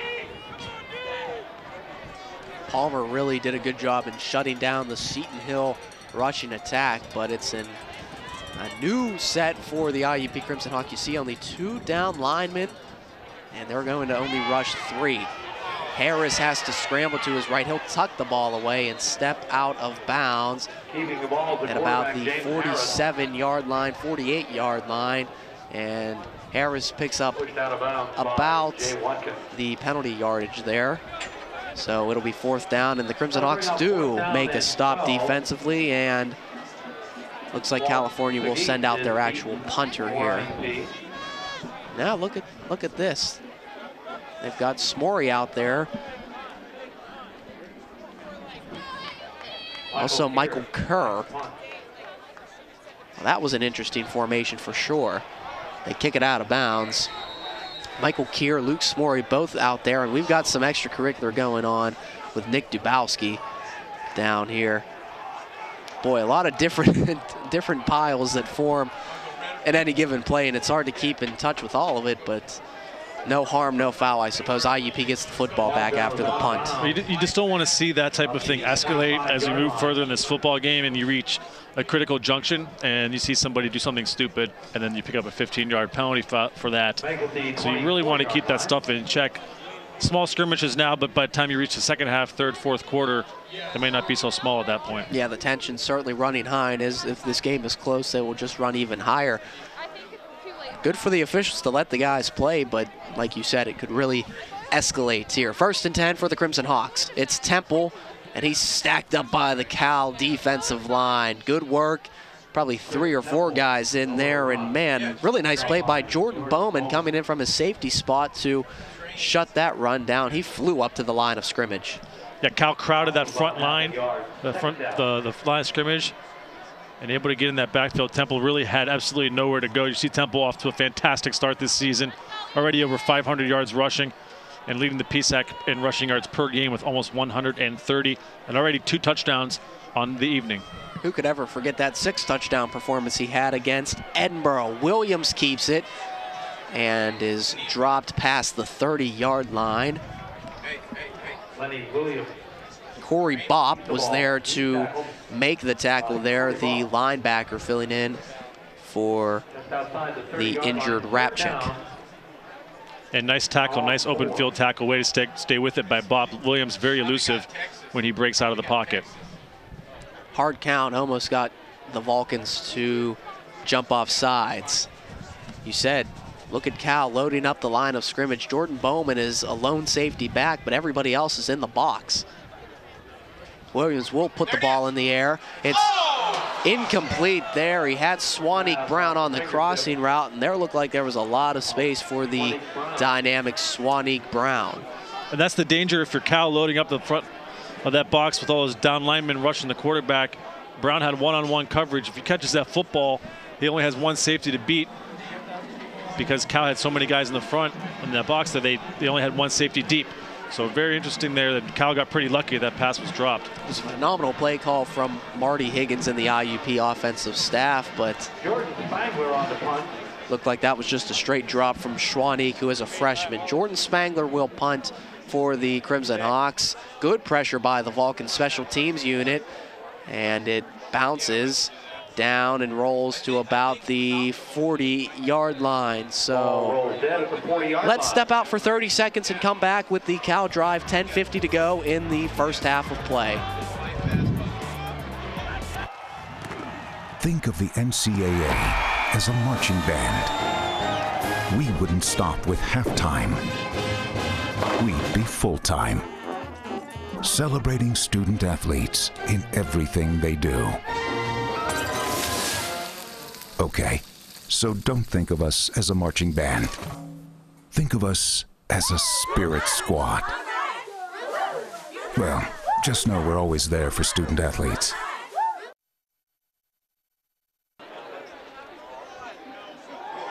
Pass, Harris will tuck the ball again, try to pick up some yardage, and does. Forced out of bounds at the 45-yard line. James Harris, like we said, not the fleetest of foot, has not been afraid to tuck the football and pick up some yardage with his legs here when the opportunity's been presented to him. A very talented quarterback, Harris. You can see also talented as well on the baseball diamond. Played Division I at Wake Forest, member of the ACC Atlantic Coast Conference. So highly talented, drafted in the 50th round by the Minnesota Twins. All-around special athlete. And I just have to say, boy, does Miller Stadium look nice tonight with the lights. You see how the light shines on the turf, and like we said coming up, Brandon Norfleet, yourself and I were all walking up to the booth, and we said, football's meant to be played at night under the lights. And really, this harkens you back, probably a lot of these guys, to high school football back in Western Pennsylvania, of course, one of the best high school football areas in the entire country. But Fiore is back in the game as a tailback for the Vulcans. They've got 4 wide receivers. It's a 3rd down and 4. Crimson Hawks rush 5. They send a blitz, and that is incomplete. Dorian Lane had coverage of Fiore, and he was maybe there a touch early. Referees don't throw a flag. The Cal coaches wanted one. Yeah, Lane got there, looked like he was about a split second too early. And took out Fiore. You can see Fiore had no chance at that football. Lane really came through and hit him. That may have been incidental, behind. Yeah, it could have been. It's just at the tail end there. But either way, IUP caught a break on that one. And the lights are on in the press box. This is the first time I've ever done a game where the lights are on in the press box. Got me all fired up here. Smorey punts it away, and Pegues had to call a fair catch, and he caught it off the bounce. So IUP will get it back at the 15-yard line. 9:37 to go in the second quarter. 13-9 game, and we'd like to thank everybody on our hardworking crew. They were here setting up, and I heard snowflakes were flying during the setup for the crew here today. Director Najee Poles and everybody behind the scenes that makes this run. They've been tremendous all season long, and really, this is kind of where the hard work pays off, to get to do a game like this with big implications in the PSAC West. You look at the PSAC West standings right now, just 2 undefeated teams in conference play. IUP and the surprising team thus far this young season, the Clarion Golden Eagles, also undefeated today, going into today's contest against Seton Hill. We'll have scores for you at halftime around the PSAC, but we've got some football to be played before then. Temple will run with the football. Forward Progress will mark the football at about the 18-yard line. Now you can see the teams are settling in a little bit. First 4 possessions of the football game resulted in scores, and now back-to-back stops by defenses. A couple punts back-to-back, and now it seems as if both teams are starting to settle into a rhythm defensively. It was a competitive first quarter. Cal scored 9 points, IUP scored 7, and both teams were moving the ball at will. Lenny Williams has the football and is dropped about a yard short of the marker. Lenny keeping the football there, and Adam Mahochi was there to make the stop for the Cal Vulcans defense. He's of course, a very big man. Sophomore, 6'3", 290 for Adam Mahochi. And now you look at IUP, 3rd and very manageable, 3rd and short. Looks about to be 1 yard, maybe a little bit less than 1 yard. And now do you let Williams keep it, or do you hand it off to Temple? Let him try to work inside and get that first down. Cal, 8-man in the box. And we'll see here. Ethan Cooper jumped, but was he drawn off sides? The IUP coaches are pointing at Cal. The Cal coaches are pointing at IUP. So we'll see how this shakes out. And hear from our referee, as I said earlier today, that's Stephen Keller. Offense, number 59, 5-yard penalty, still third down. So that'll make a 3rd and 1 a little bit more difficult for the IUP Crimson Hawks. And yeah, no doubt about it, there, a false start on Cooper. Still one of the most short-handed players the IUP Crimson Hawks have. He's a talented one at his left guard position. Yeah, 6'4", 320. Cooper, a junior, a multi-year starter for this offensive line. Really an experienced group up front for IUP. And a very uncharacteristic mistake by that group. Cooper, an all-conference performer last year. IUP has to take a timeout. So let's take one with them. 13-9, we'll be back on the Crimson Hawks Sports Network. The brain is a remarkable organ. It's almost infinite in its capacity. Its ability to reach its full potential is limited by only one thing: the heart. For if the heart isn't fully engaged in what you're doing, if you have no drive, no passion, the brain will simply go through the motions.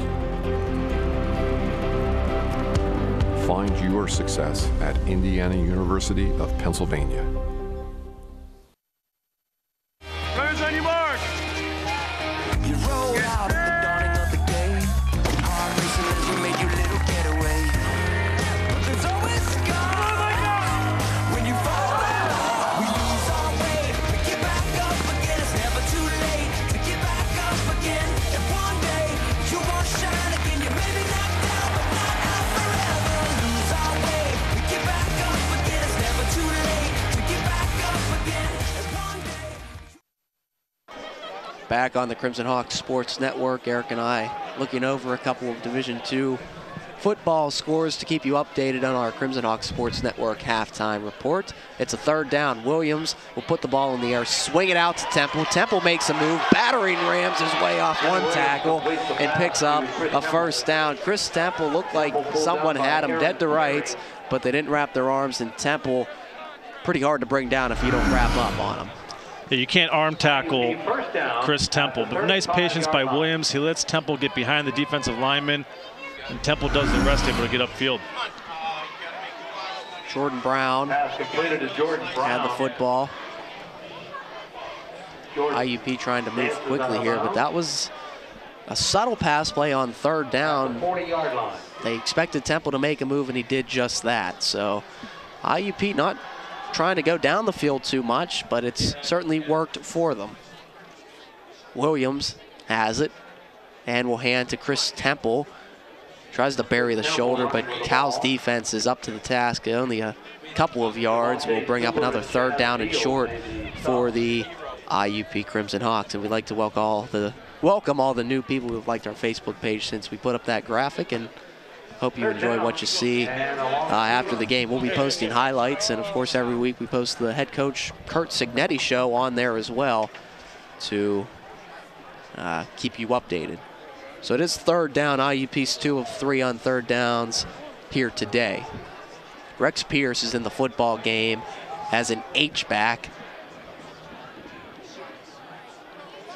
Temple has nowhere to go, and Cal's defense makes the stand.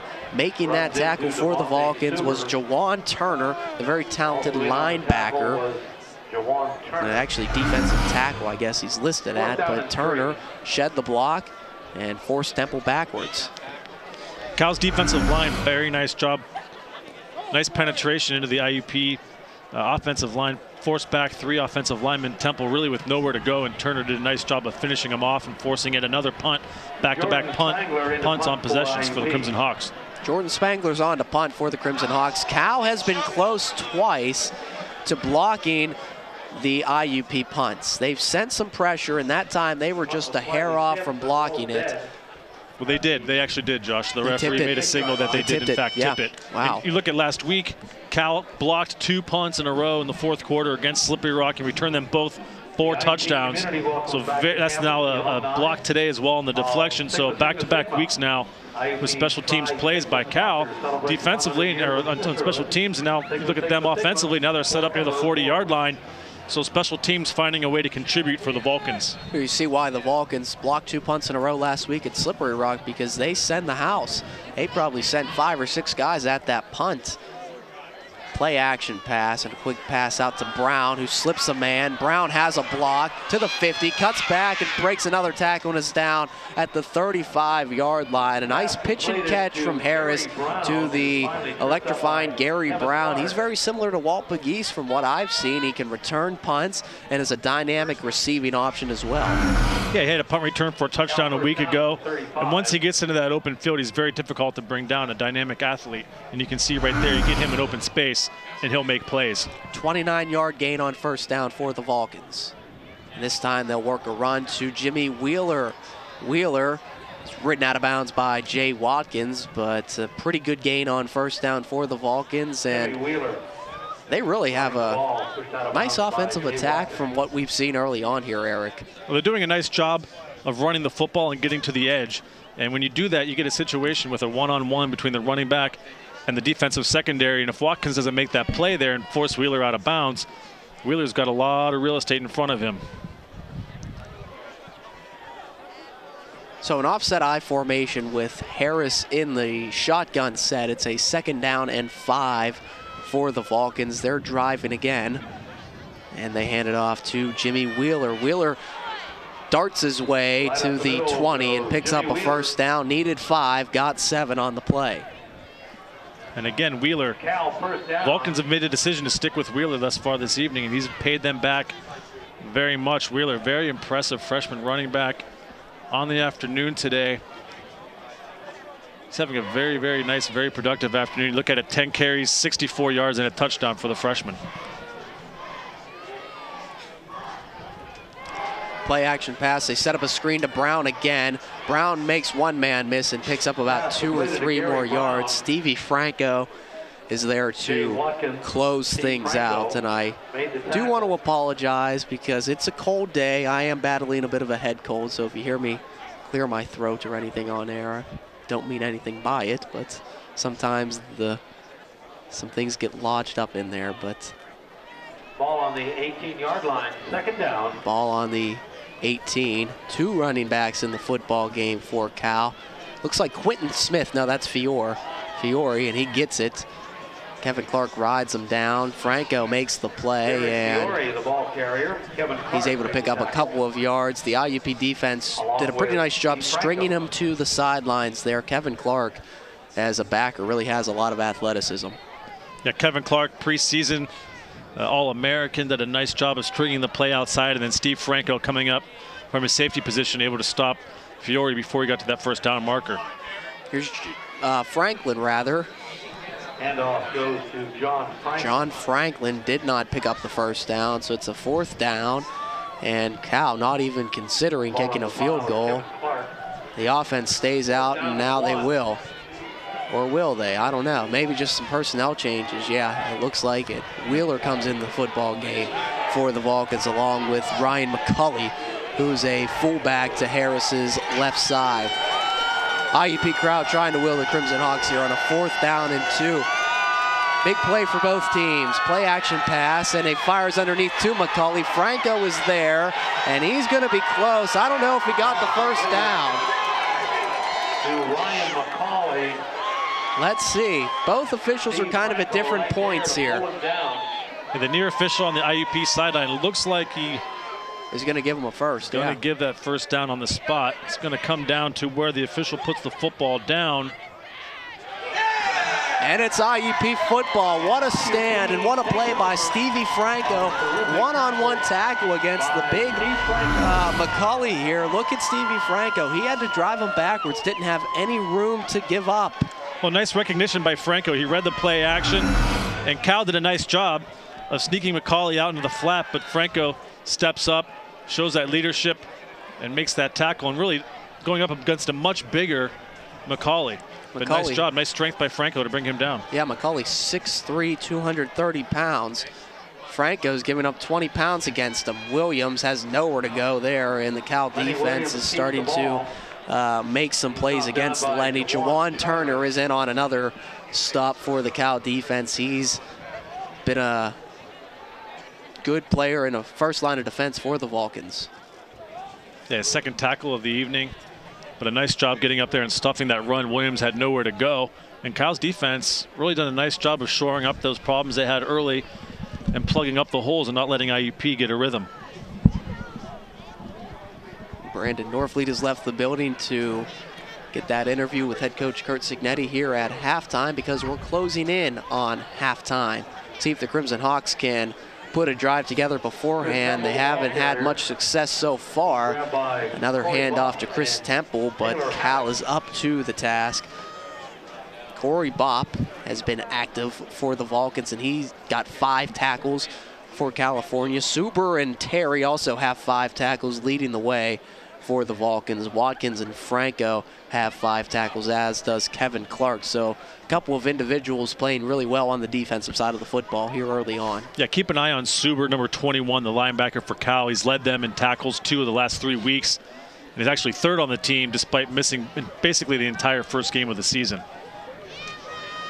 3rd down and 10. Williams with a straight drop, looks right, it's tipped and almost intercepted. A dangerous pass there, and Cameron Tarver almost had himself a PSAC top 5 play if he would have been able to tip that and take it in. Nice recognition by Tarver, and you know, the passing game for IUP has become somewhat predictable. These short, quick passes to the running backs in the flat, and a nice job by Tarver. Gets a big hand up, knocks the ball down, and really had an opportunity to make an interception. He would be able to run it right into the end zone. But now IUP forced to punt from their own end zone on a cold night, and Cal should end up with very good field position with just over a minute left to play. Yeah, pretty heads-up play for Tarver.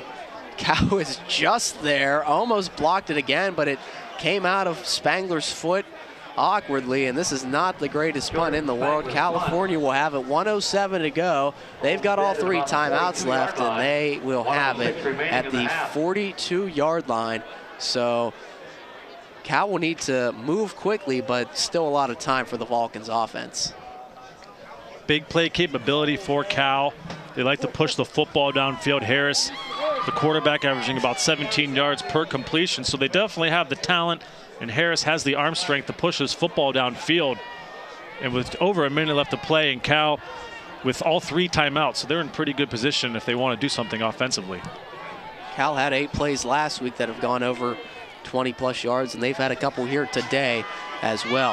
Harris is going to be swallowed up and dropped, and Jordan Batts is all amped up down near midfield. He gets the sack of James Harris. And nice job by Batts. He's able to come in. He's able to beat his man one-on-one. California. Come in and get that sack, and now you're IUP. You're looking at now you have a 2nd down and 18. You set up defensively. But if you're Cal, you can still be aggressive here. You're in the plus side of the field. It's 2nd and 18. You don't need to get it all back on one play. And really, if you're Cal, this is probably going to be 4-down territory either way. So it's not as if you have to get it all back here in 2 plays. You can pick it up 6-8 yards at a time and still put yourself in a position or able to take advantage. Because, I mean, let's think about it here. If you're Cal, you have great field position. You're down by 4. If nothing else, you should be able to try to put up at least 3 points here and close the half and close that gap to 1 at the least as you go into halftime. Absolutely. That's Jordan Batts' 2nd sack of the year, and we did make mention of it earlier, but it's worth mentioning again.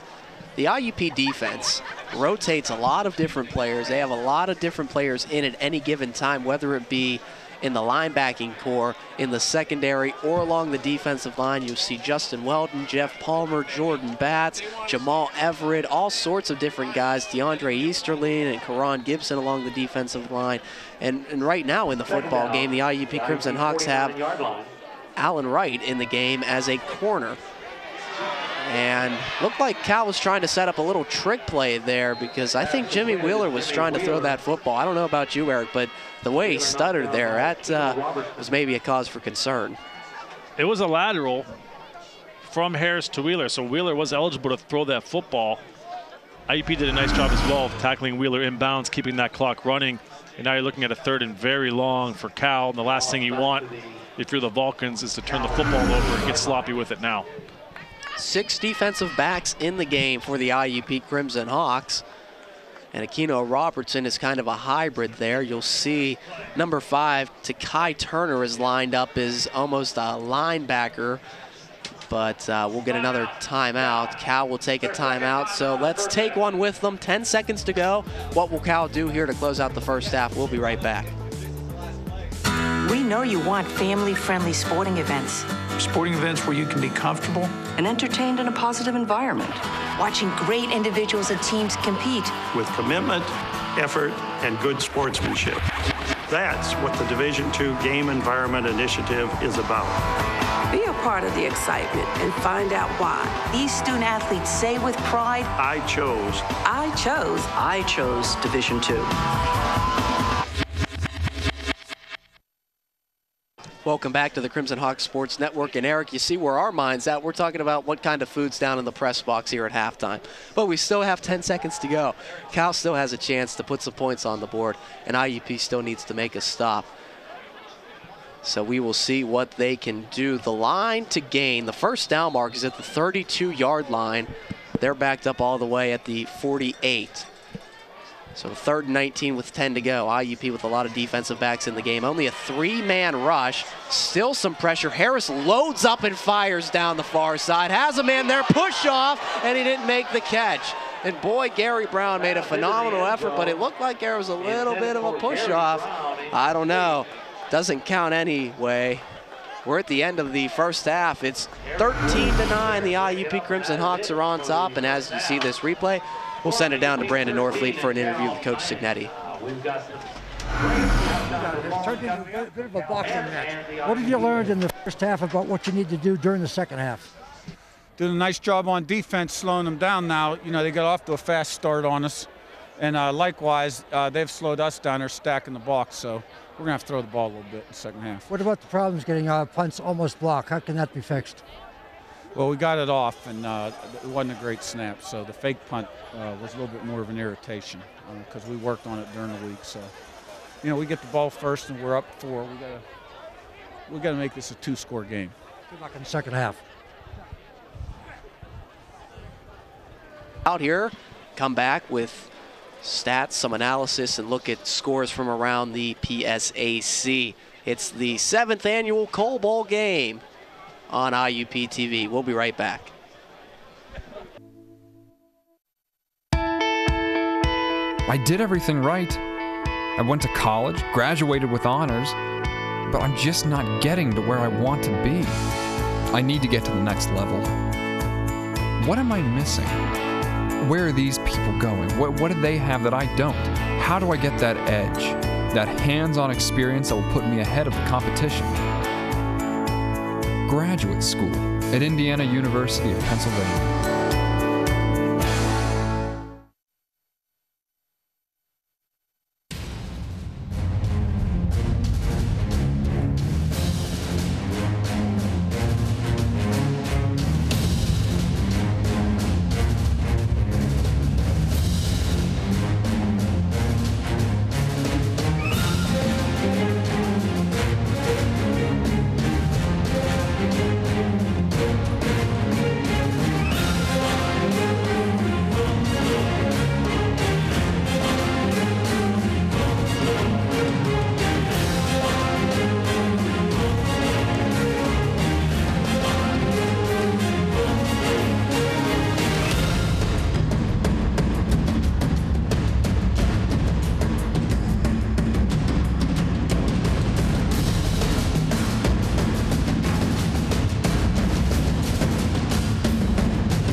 Crew getting ready for the halftime interview, so now we'll send it down to Brandon Norfleet, who's with Cal head coach Mike Keller.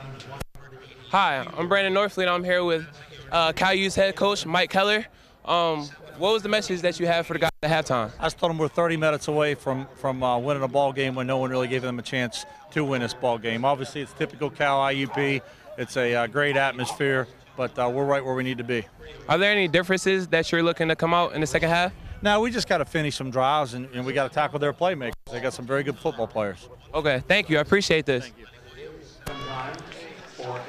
And we appreciate you, Brandon, for all your hard work.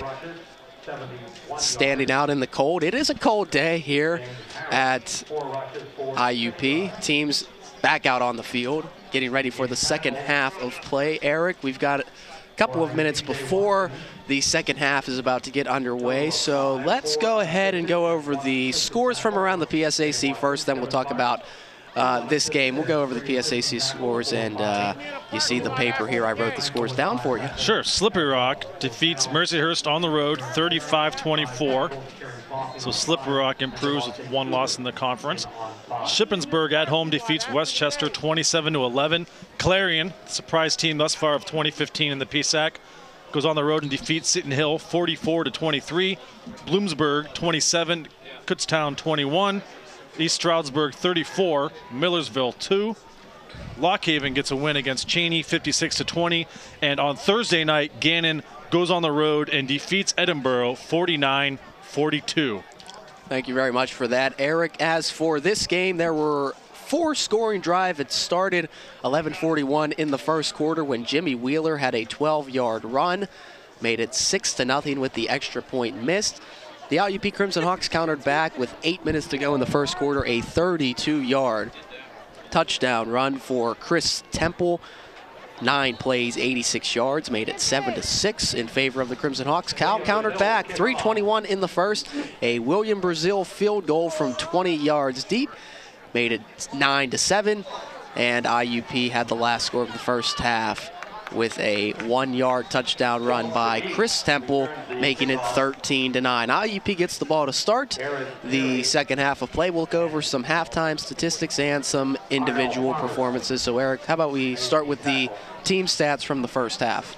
Sure, but pretty evenly in terms of first downs. Cal with 11, IUP with 10. IUP 182 rushing yards on 23 carries, 114 yards for Cal on 24 attempts. Passing, 88 yards for Cal compared to only 22 for IUP. Chris Temple had 100 yards in the first half. They give it to Jordan Brown here. Lenny Williams only threw the football 5 times. He was 3 for 5 for 22 yards. Chris Temple, Jordan Brown, Walt Pegues all had a reception.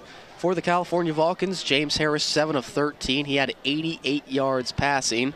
Leading receiver was Gary Brown, 3 catches for 55 yards. Luke Smory had a fake punt that he took 39 yards. And here's Temple rolling out. Evades a man, reverses field, and has some space, but then he's tripped up. Looked like Lenny Williams had a little bit more running room there, but still did a pretty good job making something out of nothing. Nice job by Williams. Able to get right up to that first down marker. He's about a yard and a half short. But a good start offensively right here for IUP. Cal's defense really dominated the second part of that, especially the second quarter. Let's see if they can make another stop here. Yeah, we saw Chris Temple had 100 yards. That was kind of surprising. He's going to add to it here, though. Chris Temple ruffles down the far side to the 30, tries to get a block, and then is tripped up near the 15-yard line. Chris Temple, I was saying how Cal shut him down, relatively speaking, in the second quarter. He burst with a big play there to begin the second half, and IUP is down in the red zone. That's a 46-yard run for Chris Temple. Well, Cal sold out, tried to stop that run on 3rd and short. Temple able to burst through the line and then only had 1 man back deep to get by, and Temple able to utilize that speed and pick up a 42-yard gain. Nice run by the redshirt sophomore. Walt Pegues is in the backfield to the side of Lenny Williams. He's lined up to the right side as a running back, and they'll motion him out. Williams will keep it up the middle and dart his way down near the 5-yard line. So IUP working quickly here. Jordan Bowman made the tackle for the Vulcans. And a nice push offensively in the second half, using Temple on the ground to pick up key yardage, setting up a second down and very short inside the 10-yard line, but Temple running very well. Nice halftime adjustments in terms of scheme and blocking for IUP.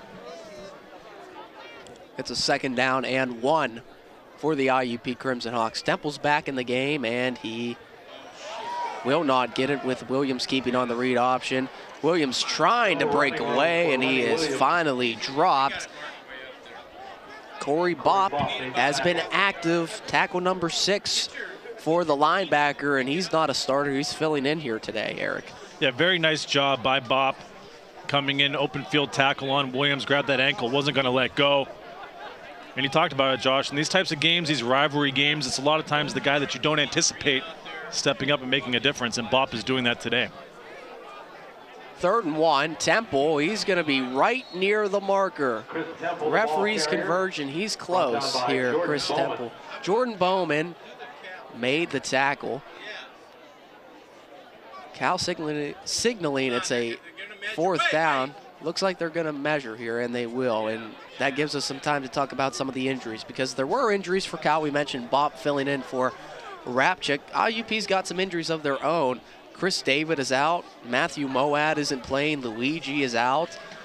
So a couple of guys really banged up for IUP and for Cal. It's just that time of year trying to stay healthy. It is that time of year, but this is the time when you speak to the depth of a program. You can survive a few injuries. As you can see here, IUP is in fact short and brings up a 4th down and less than a foot. And now what do you do here, Josh? If you're IUP, do you keep running the football with Temple? Do you let Lenny Williams keep the football and try to pick up the 1st down? Lots of different options for the Crimson Hawks. Certainly a lot of different options, and they'll go back to the look where they scored the touchdown here. Temple is a fullback, Jordan Brown in the backfield.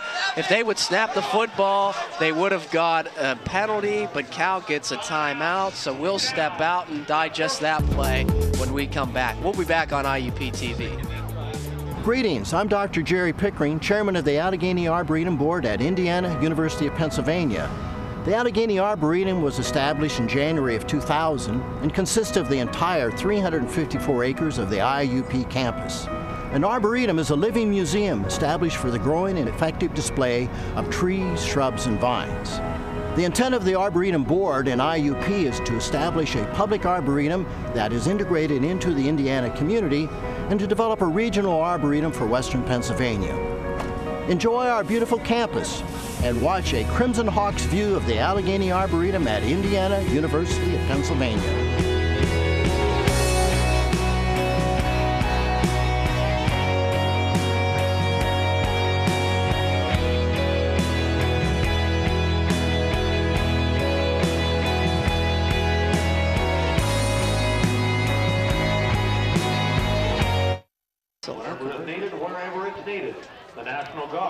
And we're back, and Eric, before that commercial we were talking, Cal was running off players late. If IUP would have snapped the football, would have been too many men on the field, would have been a 1st down, but Lenny just waited a little bit too long. The hand to Temple, and he is able to get a 1st down, is he? Cal says that they stopped him on 4th down. IUP thinks they had it. And no, they stopped them. Cal made the play. Good penetration by the Cal defensive line. Looking at a couple of guys in there for the Vulcans to make that play. And Cal gets a big stop here in the 2nd half. IUP kept off the scoreboard, but it all goes back to that 3rd down right before the timeout. If they would have snapped the football, it would have been a 1st down. Well, nice job for Cal. Give them credit defensively. They gave up the long 42-yard run to Temple, and then made back-to-back big plays, stopping IUP on 3rd and 4th down from less than 1 yard. And now Cal will go to the ground game. Here's Jimmy Wheeler. He's ridden down by Dorian Lane and Eric Williams. And Wheeler picks up a nice gain of about 10 yards, and he will move the chains there. Jimmy Wheeler's been very efficient here for the California Vulcans so far. He's got 63 yards. He's averaging about 5 yards a pop. Yeah, nice job by the freshman coming in. Up to about 80, 81 yards on the afternoon and the touchdown. 1st and 10 for Cal. They have that offset I formation mixed with the pistol set. They'll get it to Wheeler once again, and he picks up a couple of yards up the gut. Jamal Everett and Kevin Clark converge for the tackle. You look at Cal's game plan offensively, they're running the football a lot. Only 13 pass attempts for Harris in that first half, only 88 passing yards. Remember, this is a guy that comes in averaging nearly 300 yards per game. So interesting game plan for Cal. Let's see if they air it out a little bit more here in the second half. Yeah, we had made mention of how both of these teams put up yardage, but how they do it in different ways. Second down, quick pass, it's complete. Slipping a man is Gary Brown, and he's down in IUP territory. He got away from Stevie Franco. There was a flag down on the play at the 31. Dorian Lane says it's against the Vulcans. A nice pass, a nice stutter step there by Brown to get around Franco, but it looks like this play is going to come back. Ineligible receiver, downfield, offense, number 70. 5-yard penalty, still second down. That negates a big pass play for the Vulcans. Gary Brown really did do a nice job in the open field. You saw him elude the grasp of Franco. He broke a tackle from Eric Williams. All for naught, though. They're going to back it up. Cal has 3 very talented wide receivers in Brown, Smorey, and Scott. And it's a little surprising to see Harris really being pretty conservative thus far today. But if you can get Brown, especially one-on-one coverage against the safety on the outside, that's an advantage that you want to take full advantage of. Good stuff, absolutely. 10:25 and a winding clock in the third quarter. Coal Bowl number 7 here on IUP TV. It's Jimmy Wheeler. Jets his way to the 20. Aquino Robertson runs him down and limits that to about a 1-yard gain. And boy, you saw Wheeler with the explosive speed, but Aquino chased him down and made a play. Nice job by Robertson coming up from his defensive secondary position. Wheeler tried to get outside to get around that corner, but Robertson did a nice job using his speed to close down on Wheeler and bring him down for no gain on the play. CJ Odegbo is a defensive end in the game. He's lined up to the near side of your screen. IUP bringing in a couple of defensive backs as well. Allen Wright is in as a nickel corner right now in the slot. Cal has 4 wide receivers of their own. Harris looking to throw, setting up a screen, but Takai Turner, who was playing linebacker there, diagnosed it and read it perfectly. Takai Turner, typically a safety. That's some pretty good defensive coaching by Paul Tortorella. Nice job by Turner on the recognition of the screen. And really, if Turner doesn't get in there and make that tackle, Fiore's got some open space in front of him. With blockers, With too, blockers, yeah. You're absolutely right, Josh. So nice recognition by Turner. Gets up there and is able to bring down Fiore before he's able to turn upfield. So Cal bringing out their unorthodox punting unit, I suppose, and Smorey sends it away, and it's a boomer. Pegues has it roll off his hands. He's got to pick it up down to the 1. So IUP will get the ball to the 1. Pegues had to just fall on the football, so it didn't turn into a safety perhaps, and boy, that's a tremendous punt from Luke Smorey, the wideout. Look at this. Hey, he got Pegues on his heels, a booming kick, and Pegues just has to jump on it there. Now at about the 1-yard line, IUP is going to take over, but a great punt. You talked about it. Over the head of Pegues, and IUP backed up in their own end zone. And now if you're Cal, this is an opportunity to take an advantage of either A, getting a turnover, or B, forcing a 3-and-out and giving your offense good field position. Yeah, it was kind of a line drive punt. Typically, these punts have a little bit more hang time. You have a chance to run underneath it. Pegues was sent back from the get-go, so interesting there, and we've got a flag. Who moved? Cal jumped, and then Tony Morgante said that Cal jumped, but who are they going to get here? Look at the pointing. Everybody's pointing the other direction.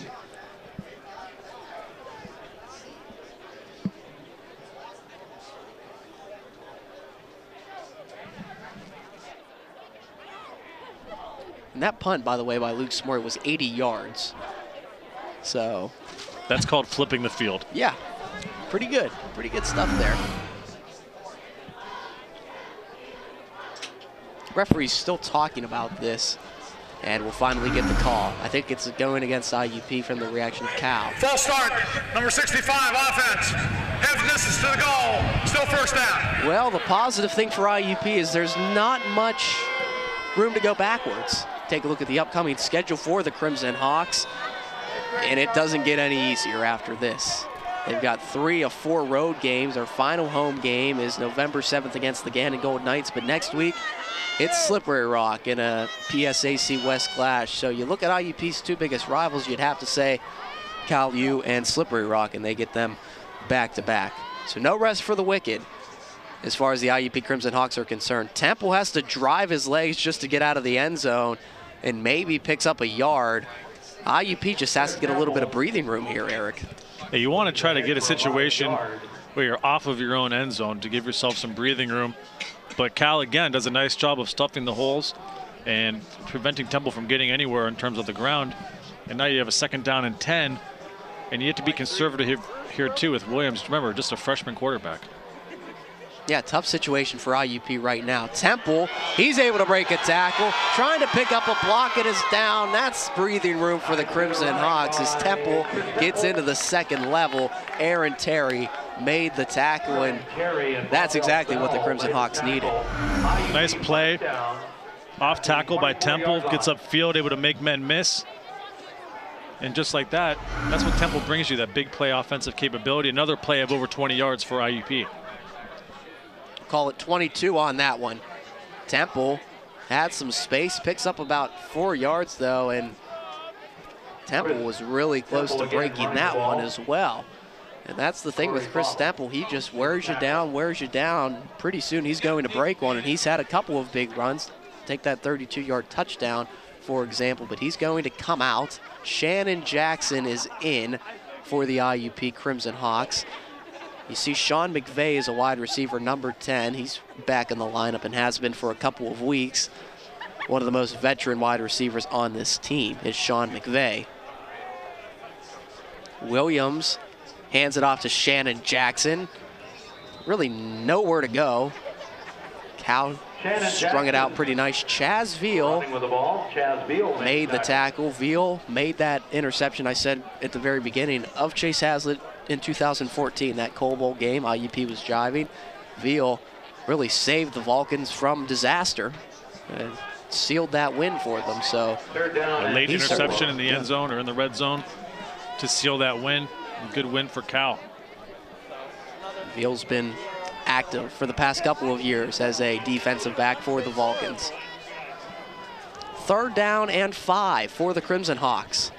It's a play action, quick pass, and it's a bit too high for Walt Pegues, and boy, he had some space around him. This is the problem with running the football so much, Eric. When you have to throw the ball, you're really not in a rhythm, and that ball is cold, and it's tough. It really is.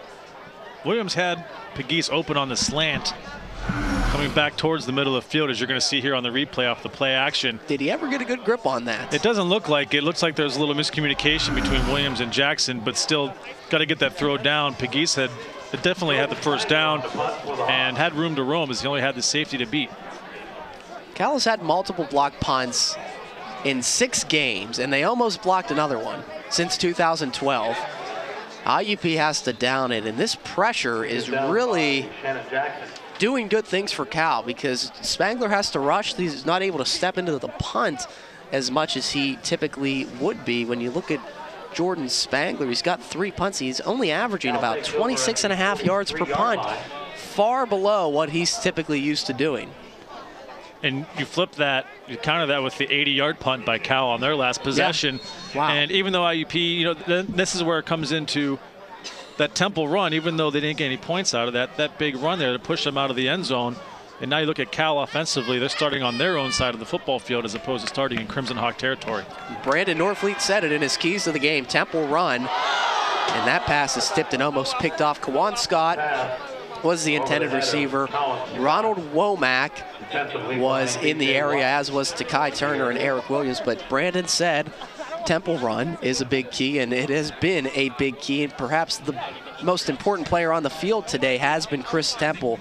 Look at Cal's upcoming schedule, and they've got some tough PSAC matchups as well. They get their homecoming game against the undefeated Clarion Golden Eagles, so really no easy task for the Vulcans, who have to travel to IUP. Then they have Clarion on the road. Quick pass underneath is complete to Gary Brown, and Brown is down about 2 yards short of the first. Kai Turner made the tackle, 4th reception of the day for Gary Brown, the most of anybody here this evening. 3rd and short for Cal. What do you do here? Do you let Harris take charge of the offense out of this pistol formation, maybe run a play action with Wheeler, or do you just give the football to Wheeler and let him try to pick up the 2 yards? They do have Jimmy Wheeler. It's no Franklin, it's Wheeler. They do give it to him. Kevin Clark is there to close it down, and that's not going to work on the IUP defense. Boy, these IUP linebackers just make plays game in and game out, and they are so important to this IUP defense success. And the defense is, like we said, Eric, they're really starting to settle in and play some good football here. Kevin Clark, Jay Watkins able to get in there and string Wheeler out towards the sideline. And as a running back, once you start moving side to side as opposed to north and south, you're going to run into trouble. And IUP does a nice job of preventing him from getting that first down. 6 tackles for Kevin Clark. Here's a punt that's not necessarily great. Ton of hang time. It gets a nice bounce, though, and will still roll inside the 30. Michael Fear with that punt for the Vulcans. And IUP will get it back. It's been a quiet second half in terms of scoring because there hasn't been any so far. 5:17 to go, and IUP will get it back. Yeah, look at the first 4 possessions of this football game. They all resulted in points, with the last one coming at the 14:53 mark of the second quarter. So here we are now at about 25 minutes of game time that's elapsed and not a single point. So this game, initially what we thought was going to be an offensive shootout, has turned into a defensive struggle. A nice job by both coordinators on both sides. Certainly started out that way too, and we were thinking, boy, it's going to be a long night here at Miller Stadium with the way these teams are putting up the points, but the defenses have settled in. Chris Temple on the carry that time, right up the gut. Jordan Bowman made the tackle. And with that carry, now it's the 22nd carry of the evening for Temple. He's up to 174 yards, averaging almost 8 yards per carry, which is exactly what he picked up on that one right there. And now this is the point in the football game when a 220-pound running back like Chris Temple can really start to take over. Temple with 181 yards on the day. Again, Chris Temple That's Temple once again. Jordan Bowman was there to make the stop, and IUP picks up a first down to the 27-yard line. So some substitutions being made. Schwanik Brown, Jordan Brown come in, the Brown brothers. They're not brothers, but last name, that's pretty interesting. It is a very common last name, I suppose. Pegues has been quiet, as has most of these receivers. Only 3 players have a catch. Temple cuts his way near the first down marker and picks up 12 yards there. So another big play for Chris Temple, and IUP's looking to pick up the pace a bit. And you can't blame them. IUP quickly back to the line.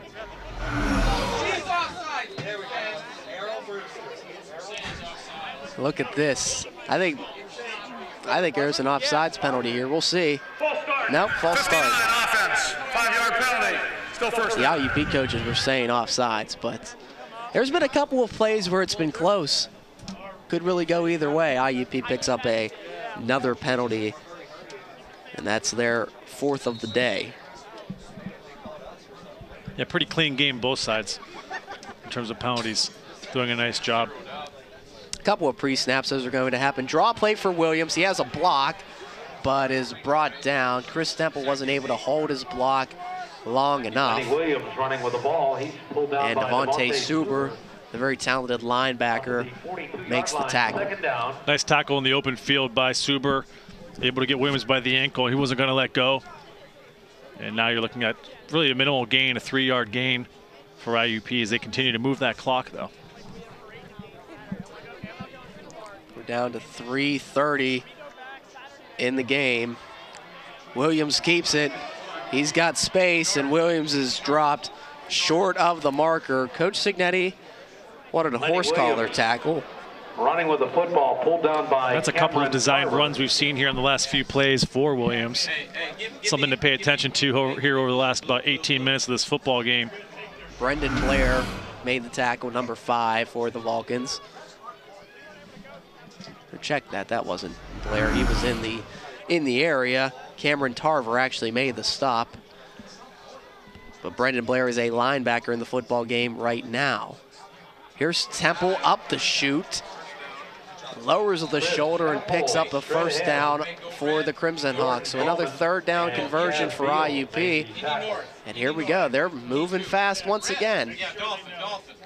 Cal again stacked the box at 8 men in the box going against, trying to stop that run, but Temple able to elude that front line of defenders and get the first down. But Cal, you can see, keeps creeping forward a little bit, trying to commit to stopping that run. You have to think the Crimson Hawks are going to take a shot here at some point.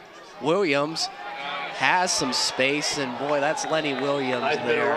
Cal had the perfect defense called, had 2 guys in the area, but Lenny just outran the entire first line of defense there and picks up a first down. 15-yard pickup. And IUP really, at this point, there's no need or reason for them to put the football in the air. Williams still sitting at just 6 attempts on the afternoon, but you don't need to. You look at Chris Temple, who's carried it 26 times. That was Williams' 13th carry of the evening.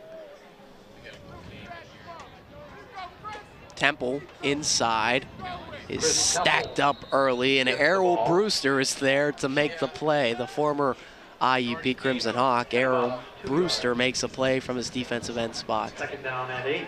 They came down with that guy to the field, and Walt took him straight through.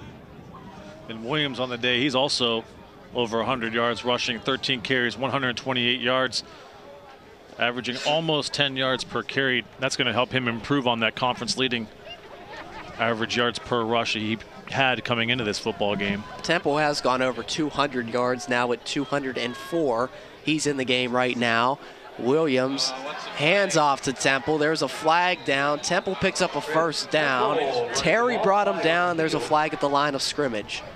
Aaron Terry made the tackle. It's on them. Offsides, defense, number 20. Penalty is declined. Result of the play, first down. Crimson Hawks driving here. They pick up another first down, and that offsides penalty was declined. Obviously, the smart idea. Look at the fans. They're bundled up. They came out in full force. Is that some snow I see flying in the camera? It could be. I'm just going to pretend I didn't see that. It's October, guys. This is unreal. Temple has it up the middle. Temple into the end zone. Touchdown, Crimson Hawks. The Crimson Hawks are fired up. Chris Temple does it again. Number 3 on the day for number 27.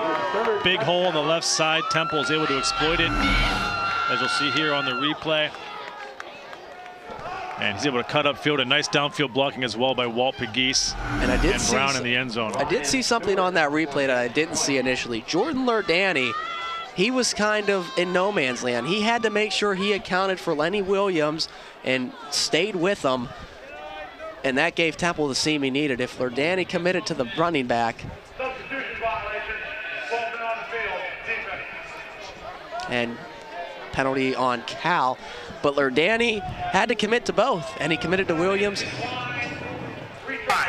Gave Temple the seam he needed to make it 19-9, and Stu is on to attempt the extra point. 1 minute to go exactly in the third quarter, and we finally have a touchdown in the second half of play. Stu drills it, 20-9. We'll be back. Cole Bowl 7 on IUP TV. I see trees of green, red roses too. I see them bloom for me and you, and I think to myself, what a wonderful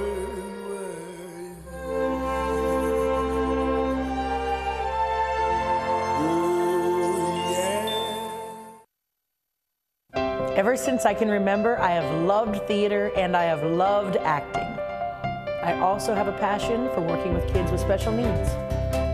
Indiana University of Pennsylvania helped make both of my dreams come true. I'm Trisha Ray Stahl. I'm a 1998 graduate of IUP and I'm a working actress. I have a recurring role on Fox Television's Glee, and I also work with kids with special needs. IUP, find your success. Welcome back to the Crimson Hawks Sports Network, and there's an early candidate for MVP player of the game if the IUP Crimson Hawks can hold on. Eric, a lot was made that Cal gave up 297 yards on the ground to Slippery Rock last week. They've given up 363 yards to the Crimson Hawks. We're not even through 3 quarters, and right now there's no sign that IUP is going to stop running the football at all. And that kick is short. He fair caught it. Okay, there was a fair catch made. Interesting. You don't see that often on kickoffs. Guy makes a fair catch. Jawan Turner hauled it in, but the IUP defense is back out on the field. Looking at the California offense, they've been limited quite a bit. Harris, 9 of 16, only 97 yards through the air so far. The leading receiver is Gary Brown. Wheeler's had a nice game with 75 yards rushing and a touchdown, but other than that, hasn't been much going for Cal at all. But nothing consistently since the first quarter for Cal. And you look at it, they're going to have to start airing it out. They will air it out here, but Green is unable to hold on. Dorian Night Train Lane was right in the area as well. And nice to see Lane coming back from kind of an injury-plagued year in 2014, coming back, leading the team in tackles, and just a spectacular job here in the 2015 season. Lane came to IUP from Duquesne initially as a safety, and he's found his niche as a linebacker and is part of one of the greatest linebacking corps in the nation. Deep pass, Brown is there, he overshoots him, and boy, that's a missed opportunity for the Vulcans. Jay Watkins was beat. We've been singing his praises all night long, but Gary Brown had him burnt there. Yeah, Brown with a nice route up the sideline, able to get by Watkins. And a good recognition by Harris. He just overthrew the ball by Brown by about 5 yards. Otherwise, Brown had separation. That was 6 points for the Vulcans if Harris was able to complete that pass. Yeah, really good recognition to see the one-on-one matchup and air it out deep. Not much of a breeze to speak of. I guess the breeze is blowing from left to right, so that ball kind of caught up in the breeze, perhaps. I don't know if that had anything to do with it. I think the throw was a bit off initially. Only 1 second on the play clock, and they're going to have to delay a game. James Harris had no idea. He saw the play clock ticking down, and that's going to make this 3rd and 10 even tougher. Penalty. Still 3rd down. The fans love it. They love it here. Listen to this place.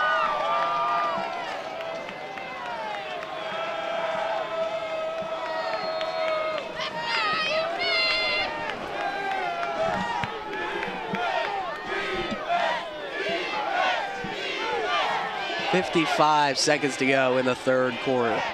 Harris on a 3rd and 15, straight drop, throws underneath, it's complete to Fiore. Fiore slips the man, and that is absolutely decked. Boy, did this IUP defense close quickly. Stevie Franco and Takai Turner made the tackle, so Fiore got past one man, and then you'll see he got a rude awakening. Well, Fiore was wide open underneath because IUP had dropped back their secondary, conceded the yardage to Cal, but Fiore comes up just short. Now you can see Cal going for it here. Yeah, big 4th down conversion for the Vulcans here. They're 1 of 2 so far today. And we've got a timeout, IUP. Coach Signetti gets a timeout before the snap. They want to talk about it. We'll step out. 12 seconds to go in the 3rd quarter. We'll be back with more IUP football after this. We have a job to do out here today. To be a winning team, you have to work like a winning team. My team depends on me. And my team is 50,000 strong. Looks like a lot of work's going into this. This is what it feels like to be part of a team. A winning team. The Action Team. Get in on the action at actionteam.org. Are you in? Welcome back, and look at this.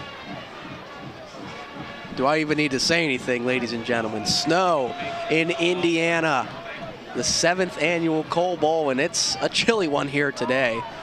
Eric, I know you were able to snag a couple hand warmers down in the control room. Very generous of the crew to share with you, and they've been your best friend here tonight. Yeah, my hands haven't left my pockets with the hand warmers since about midway through the 1st quarter. I think Thank you, Mrs. Kepich. Yeah, Brandon Norfleet's in the same boat with the hand warmers as well. Harris looking to throw on a 4th down. Complete to Gary Brown. He falls forward and picks up the 1st down. Really good play call by California. Quick timing routes, and it works for them. 3rd quarter is going to expire here as they set the chains. So it is the end of the 3rd quarter. You see the 4th down conversion, 20-9 in the 7th annual Coal Bowl. We'll step out, come back with the final quarter of play after this. I did everything right. I went to college, graduated with honors, but I'm just not getting to where I want to be. I need to get to the next level. What am I missing? Where are these people going? What do they have that I don't? How do I get that edge, that hands-on experience that will put me ahead of the competition? Graduate school at Indiana University of Pennsylvania. The environment is my passion.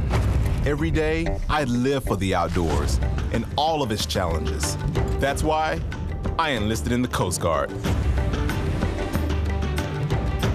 Now, I serve to protect the environment and defend my country.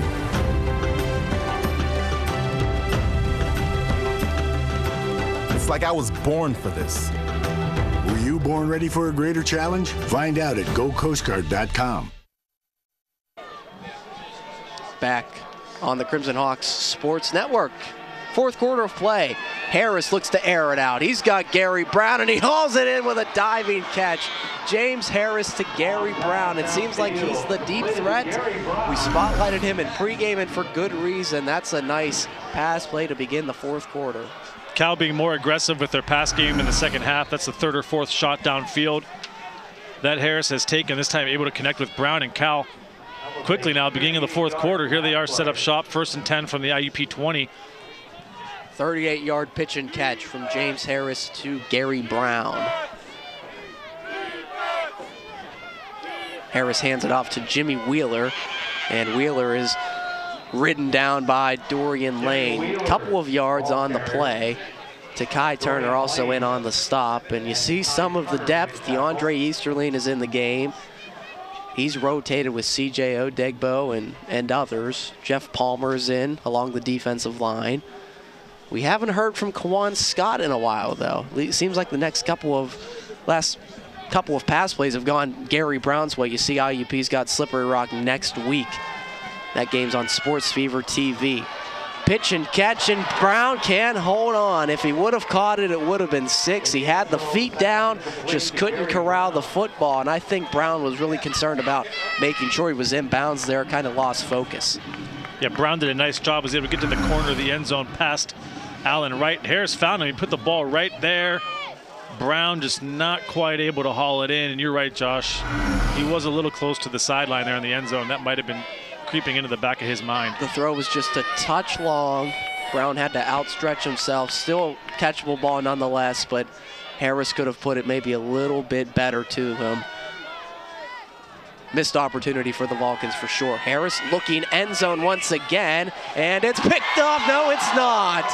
Same type of thing. Cal drops a touchdown. IUP drops an interception, and these teams are just not taking advantage of opportunities right now. No. Man, oh day. That's a play you expect the senior Eric Williams to come up with in the end zone. Harris puts a little too much air underneath this football. Oh, man. And that should have been a pick. Yes.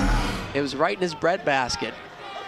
Same play. It looked like the same play that they ran before on the play. To a different receiver. Yeah. Just to a different receiver, but Harris tried to put the football in the exact same location. Harris was looking for Luke Smorey. He's got to come up with something here on 4th down. It's incomplete. Late flag coming in from the line judge on the near side of the field. You see the flag, and we'll have to check this for sure.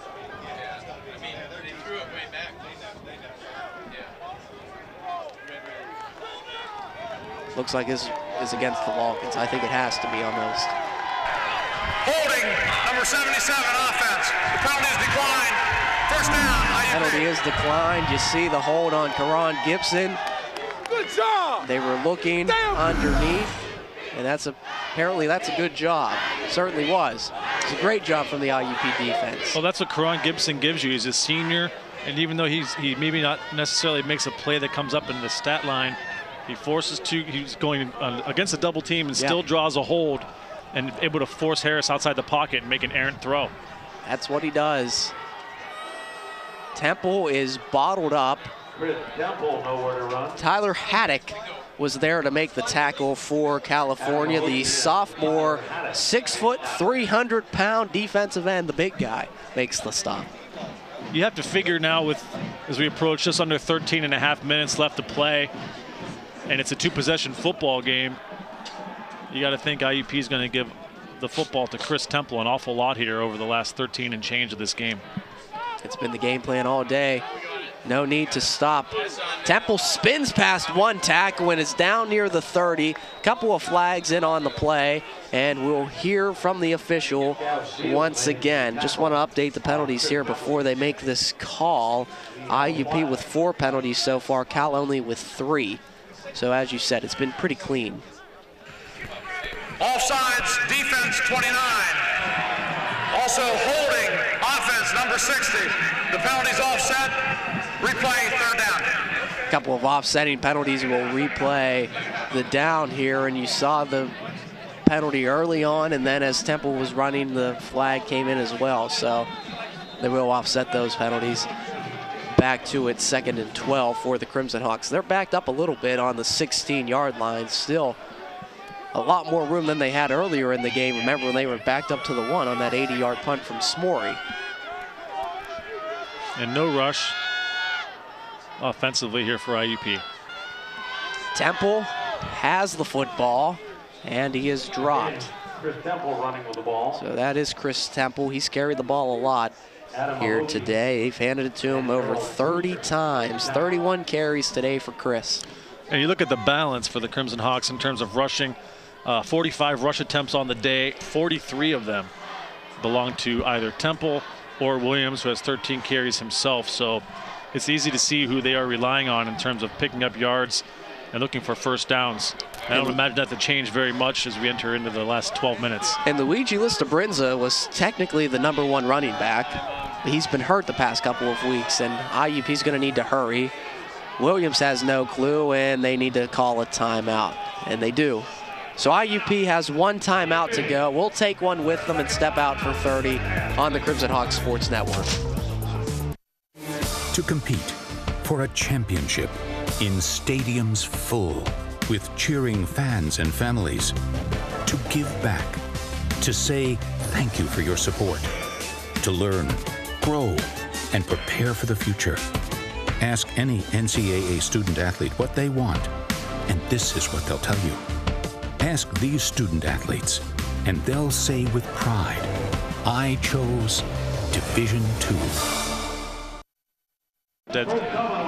Welcome back to the Crimson Hawks Sports Network. Bill Otto reading through the public address announcements, and there you see. Next game for the IUP Crimson Hawks is a big one. They're all big this time of year, aren't they, Eric? IUP and Slippery Rock. That game is available on TV. We don't have the coverage, but the Sports Fever Television Network has you covered from Mahalik Thompson Stadium. And that's a big game in terms of PSAC West standings. You look at Slippery Rock's going to go into that football game, 1 loss in the conference, and if things hold true today, IUP will go in undefeated in the conference. So definitely some interesting matchups as you look at the top of the PSAC West. 3rd down for Lenny. He fires underneath, and it's complete to Sean McVeigh. And McVeigh makes his first reception of the day. That may be Sean's first reception of the year. I'd have to double check that, but nonetheless, he picks up an IUP first down. Nice recognition by Williams. He had the corner, Wandell Bell, playing off the line of scrimmage a little bit. Quick pass to McVeigh, and he's able to pick up the first down and move those chains. IUP continues to hold on to the football and work that clock. See the lights are on in the press box. They caught me in action. Unbelievable. And off to Temple underneath. And he picks up a couple of yards. Late flag comes in here. So we'll check this flag with Chris Temple running the football. That was an 8-yard pass play to Sean McVeigh on that 3rd down.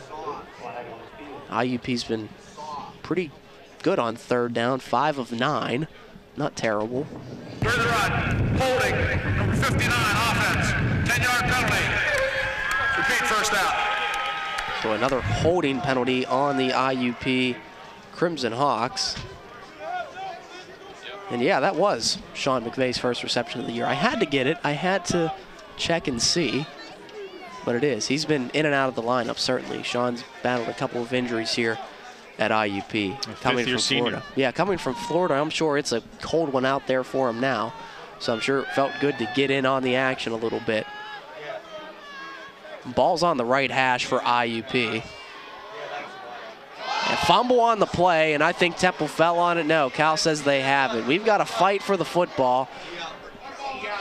And they do. California has the football. Some problems with the exchange there. And Cal takes over. First turnover of the day for the Crimson Hawks. And defensively, that's exactly what you needed if you're Cal.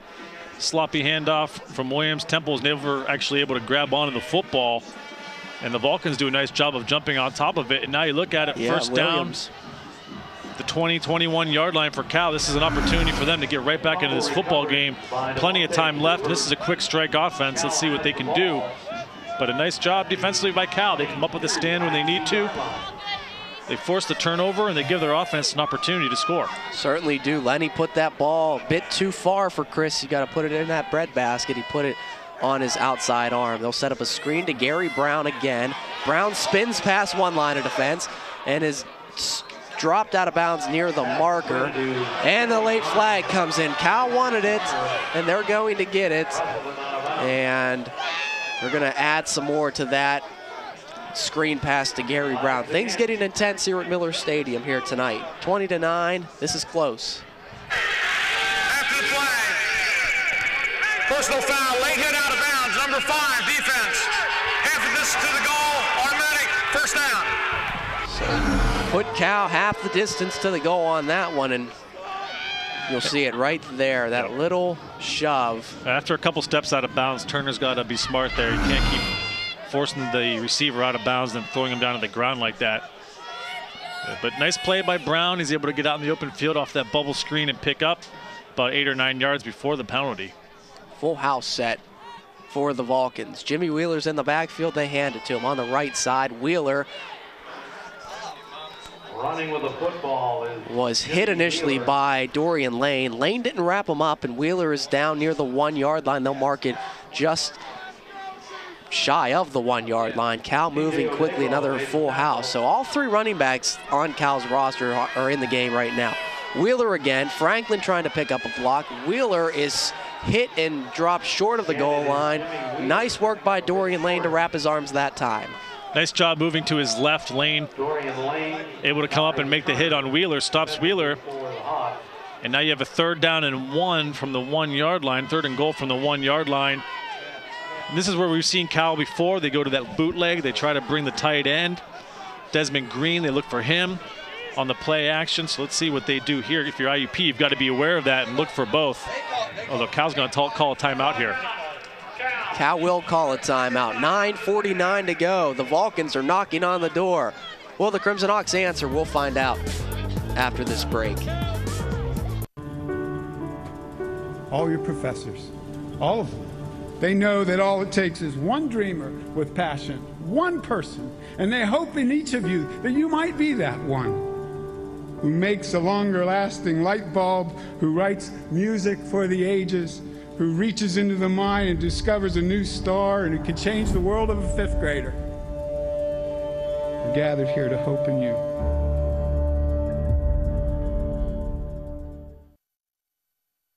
Welcome back to the Crimson Hawks Sports Network. It's a 3rd and goal for Cal. Both teams in their huddles trying to get a game plan put together here. And Jimmy Wheeler's been a big force for the Cal offense so far today. He's got 19 carries, 83 yards, and that touchdown. He's really been the feature back today for the Vulcans. Yeah, you look at the running back, James Franklin, coming into this football game. He's in the game right now. Yeah, he was the main go-to back, and he's only got 4 carries today. Let's see if he gets another one. They'll pitch it to Franklin, and Franklin will walk into the end zone. So the bruiser comes in, and Cal is down by 5. Good response for the Vulcans off the turnover. and they put a touchdown on the board. That's what good teams do. No, you're absolutely right.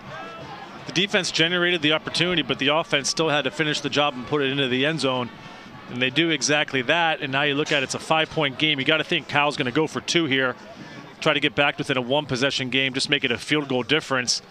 And this is where that missed extra point in the first quarter comes back to haunt Cal. Exactly. Now they're forced to go for 2 as opposed to just kicking the extra point to get back within a 3-point deficit.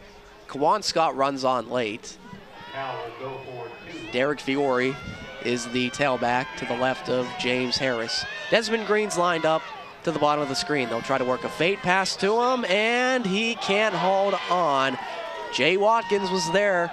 He made the play, and Cal is down by 5. It's a close one at Miller Stadium. We'll step out, come back with the final 9:46 after this on IUP TV. 'Cause nothing ever gonna make this world better if we don't start believing that love really, really, really is the answer. Everybody join hands 'cause it's time now. Spread the love all over the world. Spread it all over the world. When I was in high school, I didn't know where I wanted to go to college. But I did know I wanted a major with job potential, and a campus that felt like the right place for me. I chose IUP. I'm studying on a beautiful campus with great professors who focus on student success and 140 academic majors. I'm Megan Spangler. I study nursing. Find your success at IUP. We're back on the Crimson Hawk Sports Network. Josh Hill, Eric Kormos, Brandon Norfleet with you. That scoring drive, 4 plays, 22 yards. It was a 1-yard touchdown run for John Franklin. And look at this. Wow. Cal's all fired up because it hit Shannon Jackson, and Cal recovers. That's as good as an onside kick. They'll get the football back. They're down by 5. As I was saying, John Franklin with the touchdown keeps the streak alive. He's the only player in the PSAC to score a touchdown in every single game this season. Keep it alive for John Franklin there with that 1-yard touchdown run. The IUP defense needs to make a stop here. Well, Brazil with the short kickoff. Looked like IUP was a little stunned or confused on that. Nobody really ran to the football, and Cal aggressive getting downfield. It's a live football at that point. Yep. And able to pick it up, and now right back in business again inside the IUP 40. They're going to mark it at the 38-yard line, and Cal here off of a turnover from IUP on a fumble, and now it essentially what amounts to an onside kick. You're right, Josh. Back-to-back possessions where Cal now can jump ahead and take a lead in this football game. Maybe even a little bit better than an onside kick. Fiore is upended by Watkins near the marker. A little bit better than an onside kick because he gets some better field position off of it. So that short kickoff pays dividends, and 2 turnovers in the past couple of possessions for IUP has them kind of in a tailspin right now. Nice block by Franklin. He's not getting the carries today, but a nice block there. Was able to spring Fiore, able to get outside and pick up the first down.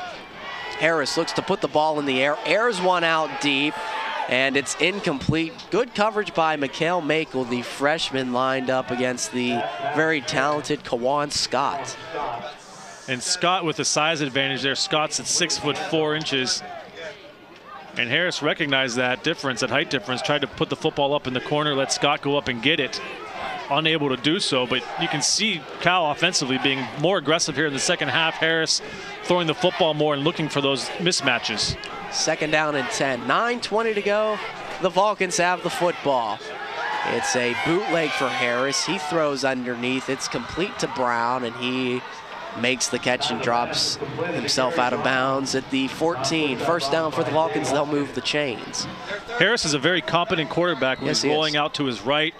Brown sets up camp very nicely there, right on the edge of the sideline. Gets his feet in and steps right out of bounds. And Cal, here we go.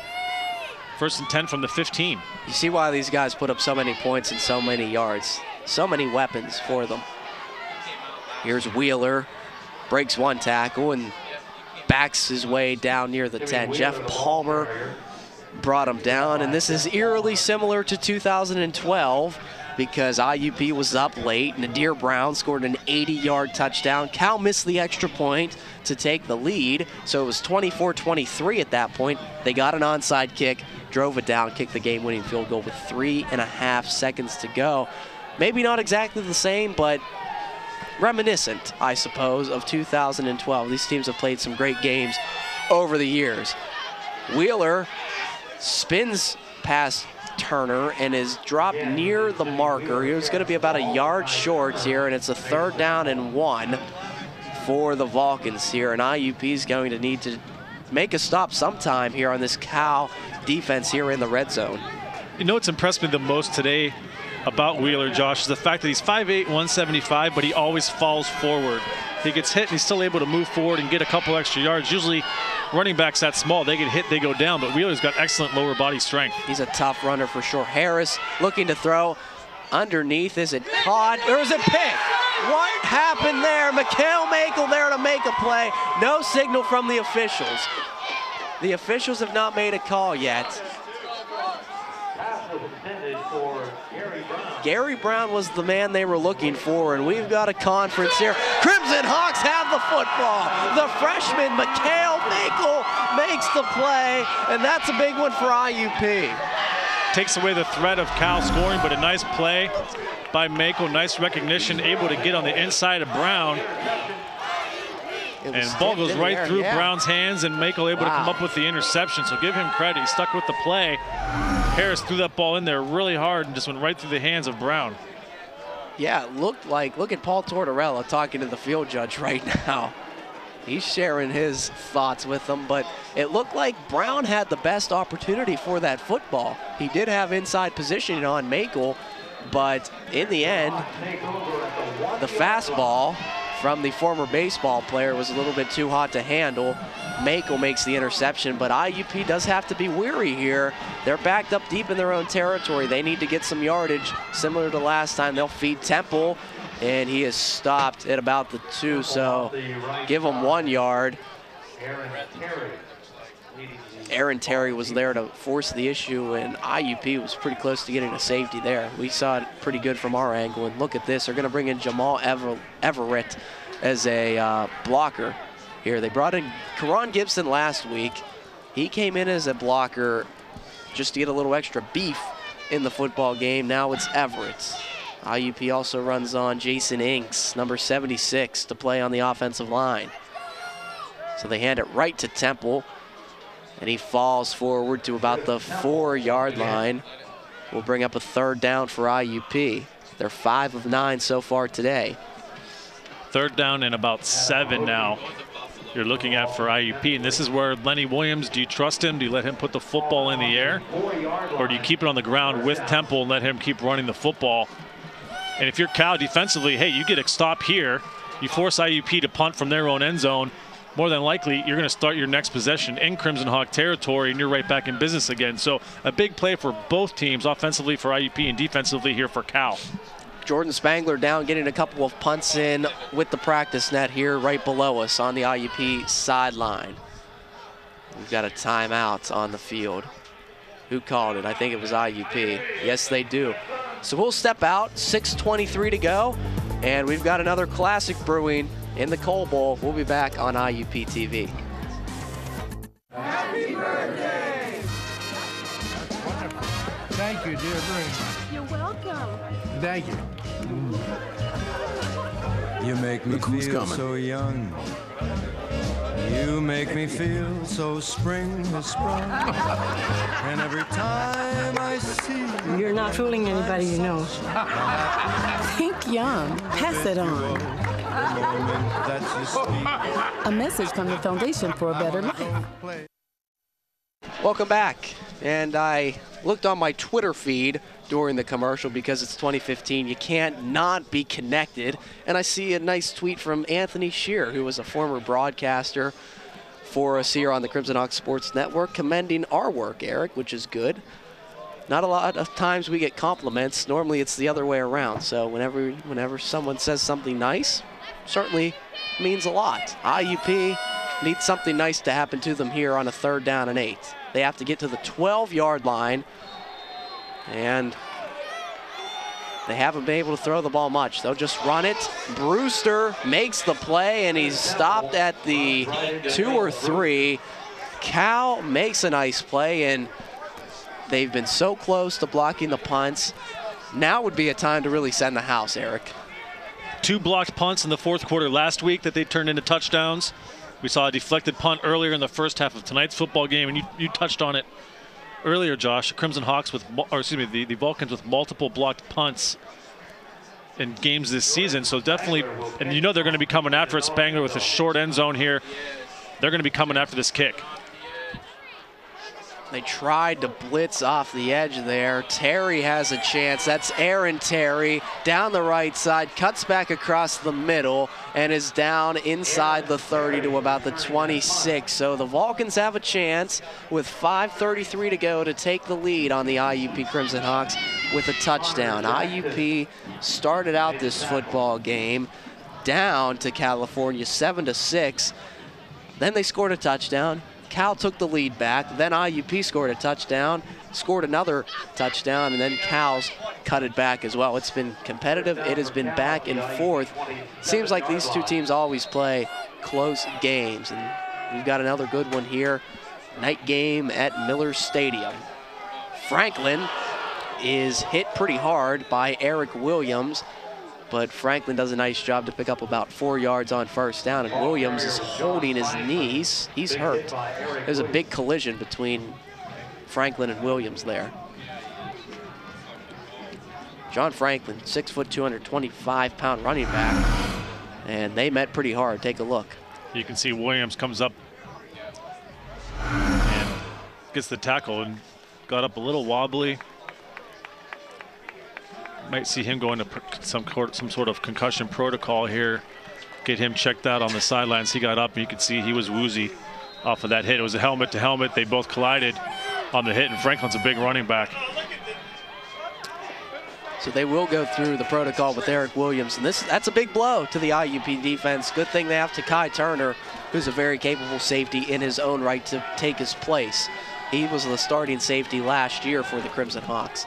2nd down and 7, 5 minutes to go exactly on a winding clock. Harris throws right, and Kawan Scott, did he make the reception? Yes, he did. Wow, a beautiful pass from Harris to Kawan Scott. Kevin Clark was right there. Sometimes you just have to tip your cap. Look at this beautiful throw by James Harris. Perfect timing. He puts it right up over top of Clark, right where Scott can get it, and Scott wisely gets his feet in bounds. Nice awareness by him on the sideline. First down, Vulcans. And they'll hand it off to Jimmy Wheeler. Wheeler is down at about the 7-yard line. Dorian Lane made the tackle. Jimmy Wheeler's been a big force for the Cal offense, as I've said at a couple of different junctures throughout the broadcast. He's at 90 yards on the day, has a touchdown. We're down to 4:20 to go in the fourth quarter of play. Cal trying to come back. IUP led at halftime, and Cal trying to take the lead back. It's Fiore, and Fiore lowers the shoulder, tries to push forward. The offensive line comes in to try to help him out, but IUP stands tall, and it's down to about the 4. So it'll be a 3rd down and about 1. 3rd and 1, 3rd and 2. We'll see what they roll. A 3rd and 1 officially on the scoreboard here. And now what do you think here, Josh? If you're Cal, do you leave Harris with the football, let him make a decision in terms of a pass, or do you keep it on the ground with Wheeler and maybe bring Franklin in? It's a tough decision if you're Cal. Cal's gonna have to, they reset the play. The play clock was down to about 7, and then they reset it. See the Coal Bowl MVPs here. There will be an MVP awarded at the end of the game. Jordan Bowman won it last year. The lone IUP player is the Antoine Williams, but we've got a 3rd and 1. This drive could have a big bearing on who wins it. Pitch play to Franklin again. Palmer gets away from the block and makes the play. Now that was Odegbo, number 96. And boy, CJ Odegbo really made a nice play there for the Crimson Hawks. Shedding the block, making the tackle. It's 4th down. Big play for both teams here, 2:50 to go. And that's tough offensively for Cal. You're trying to get a yard, yard and a half, and then you run a pitch play to the left. IUP, Adegbo did a nice job flushing him in the outside. He's not able to get vertical and head up the field. Look at the bench right now. These guys are all fired up. This is huge. 4th down and 4. 2:30 to go. Wouldn't have it any other way here on IUP TV. Harris will throw. Looks underneath. It's too high and incomplete. I had to do a double take. Green was open. Harris missed him. IUP football.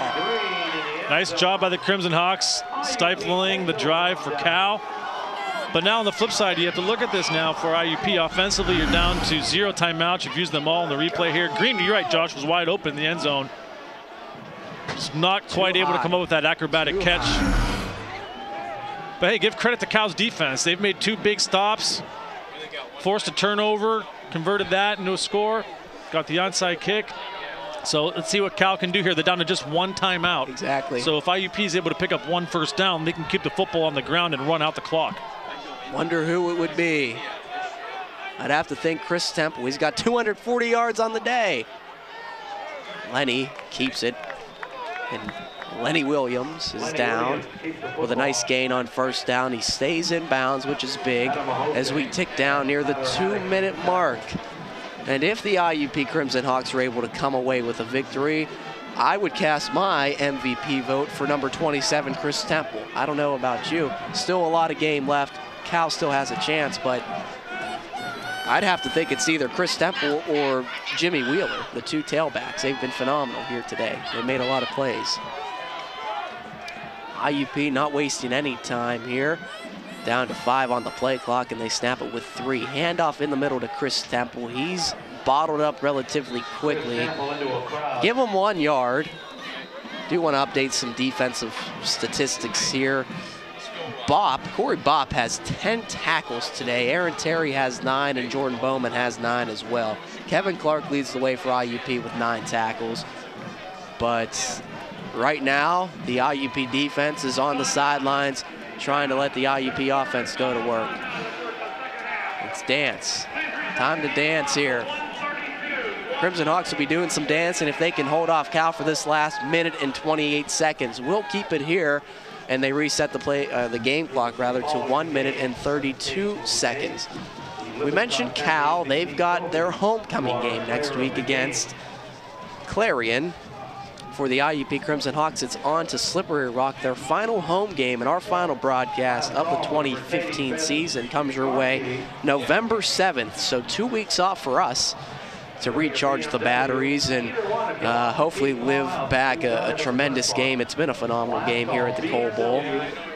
So November 7th, Gannon comes to town for senior night. And as the IUP Crimson Hawks take the line, we thank everybody on our crew, all the cameramen and women braving the cold, Director Najee Poles, and everybody in the control room making things go here today. Everyone's done a phenomenal job, and they've bared the cold. They've braved the cold weather. 3rd down. Temple has it, and Temple picks up a first down and then some. Chris Temple, who else would it be? That could be the ball game, and look at the Crimson Hawks. They're all amped up. My goodness. It's been the theme of the day. Chris Temple on the ground doing damage. Cuts up the field, picks up a big gain. First down for IUP, and now they can just run the clock out essentially here. Take a knee. Cal out of timeouts, cannot stop the clock. It will just continue to run. Coaches are leaving, they're sending it down. We're going to have an interview with Coach Signetti after the game. Recap this phenomenal game. Look at the IUP sideline as William takes the knee. Let's see if we can get a shot of this IUP sideline here. Squad deep at Miller Stadium. Crimson Hawks 20, Cal 15, 50 seconds and counting.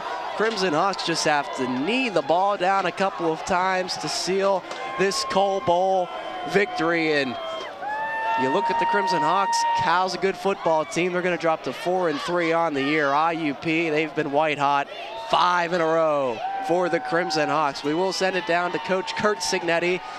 Here is the teams. Shake hands. MVP of the game. We don't have anything official, but 255 yards and 3 touchdowns. Hard to deny my man Chris Temple from that particular award. And here's head coach Kurt Signetti. We'll send it down now. Thank you so much for coming out. More than 300 yards rushing. But when push came to shove, the defense really stepped it up. There's no doubt about it. We had 2 critical fumbles there in the fourth quarter, had 11-point lead, and the defense rose up. And it's been that way all year long. I mean, the defense has carried this football team. And, our rushing game on offense is good. And, we had a couple special teams mistakes.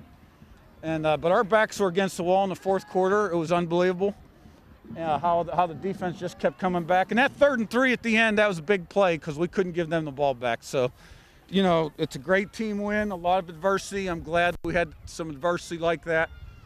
That'll be good for us. When you look at the play count, obviously it was dominating on the rushing side.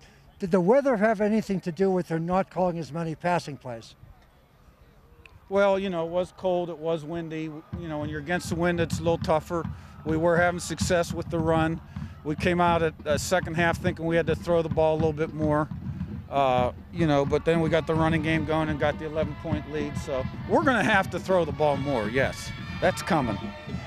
Matt Berglund interviewed you last week, had an article in the Gazette, and with a little bit of a smile on my face, he said, you said, you're never happy. Are you happy right now? I'll probably be happy when I go home. I'll be happy in the locker room with the kids, but no, I'm not happy.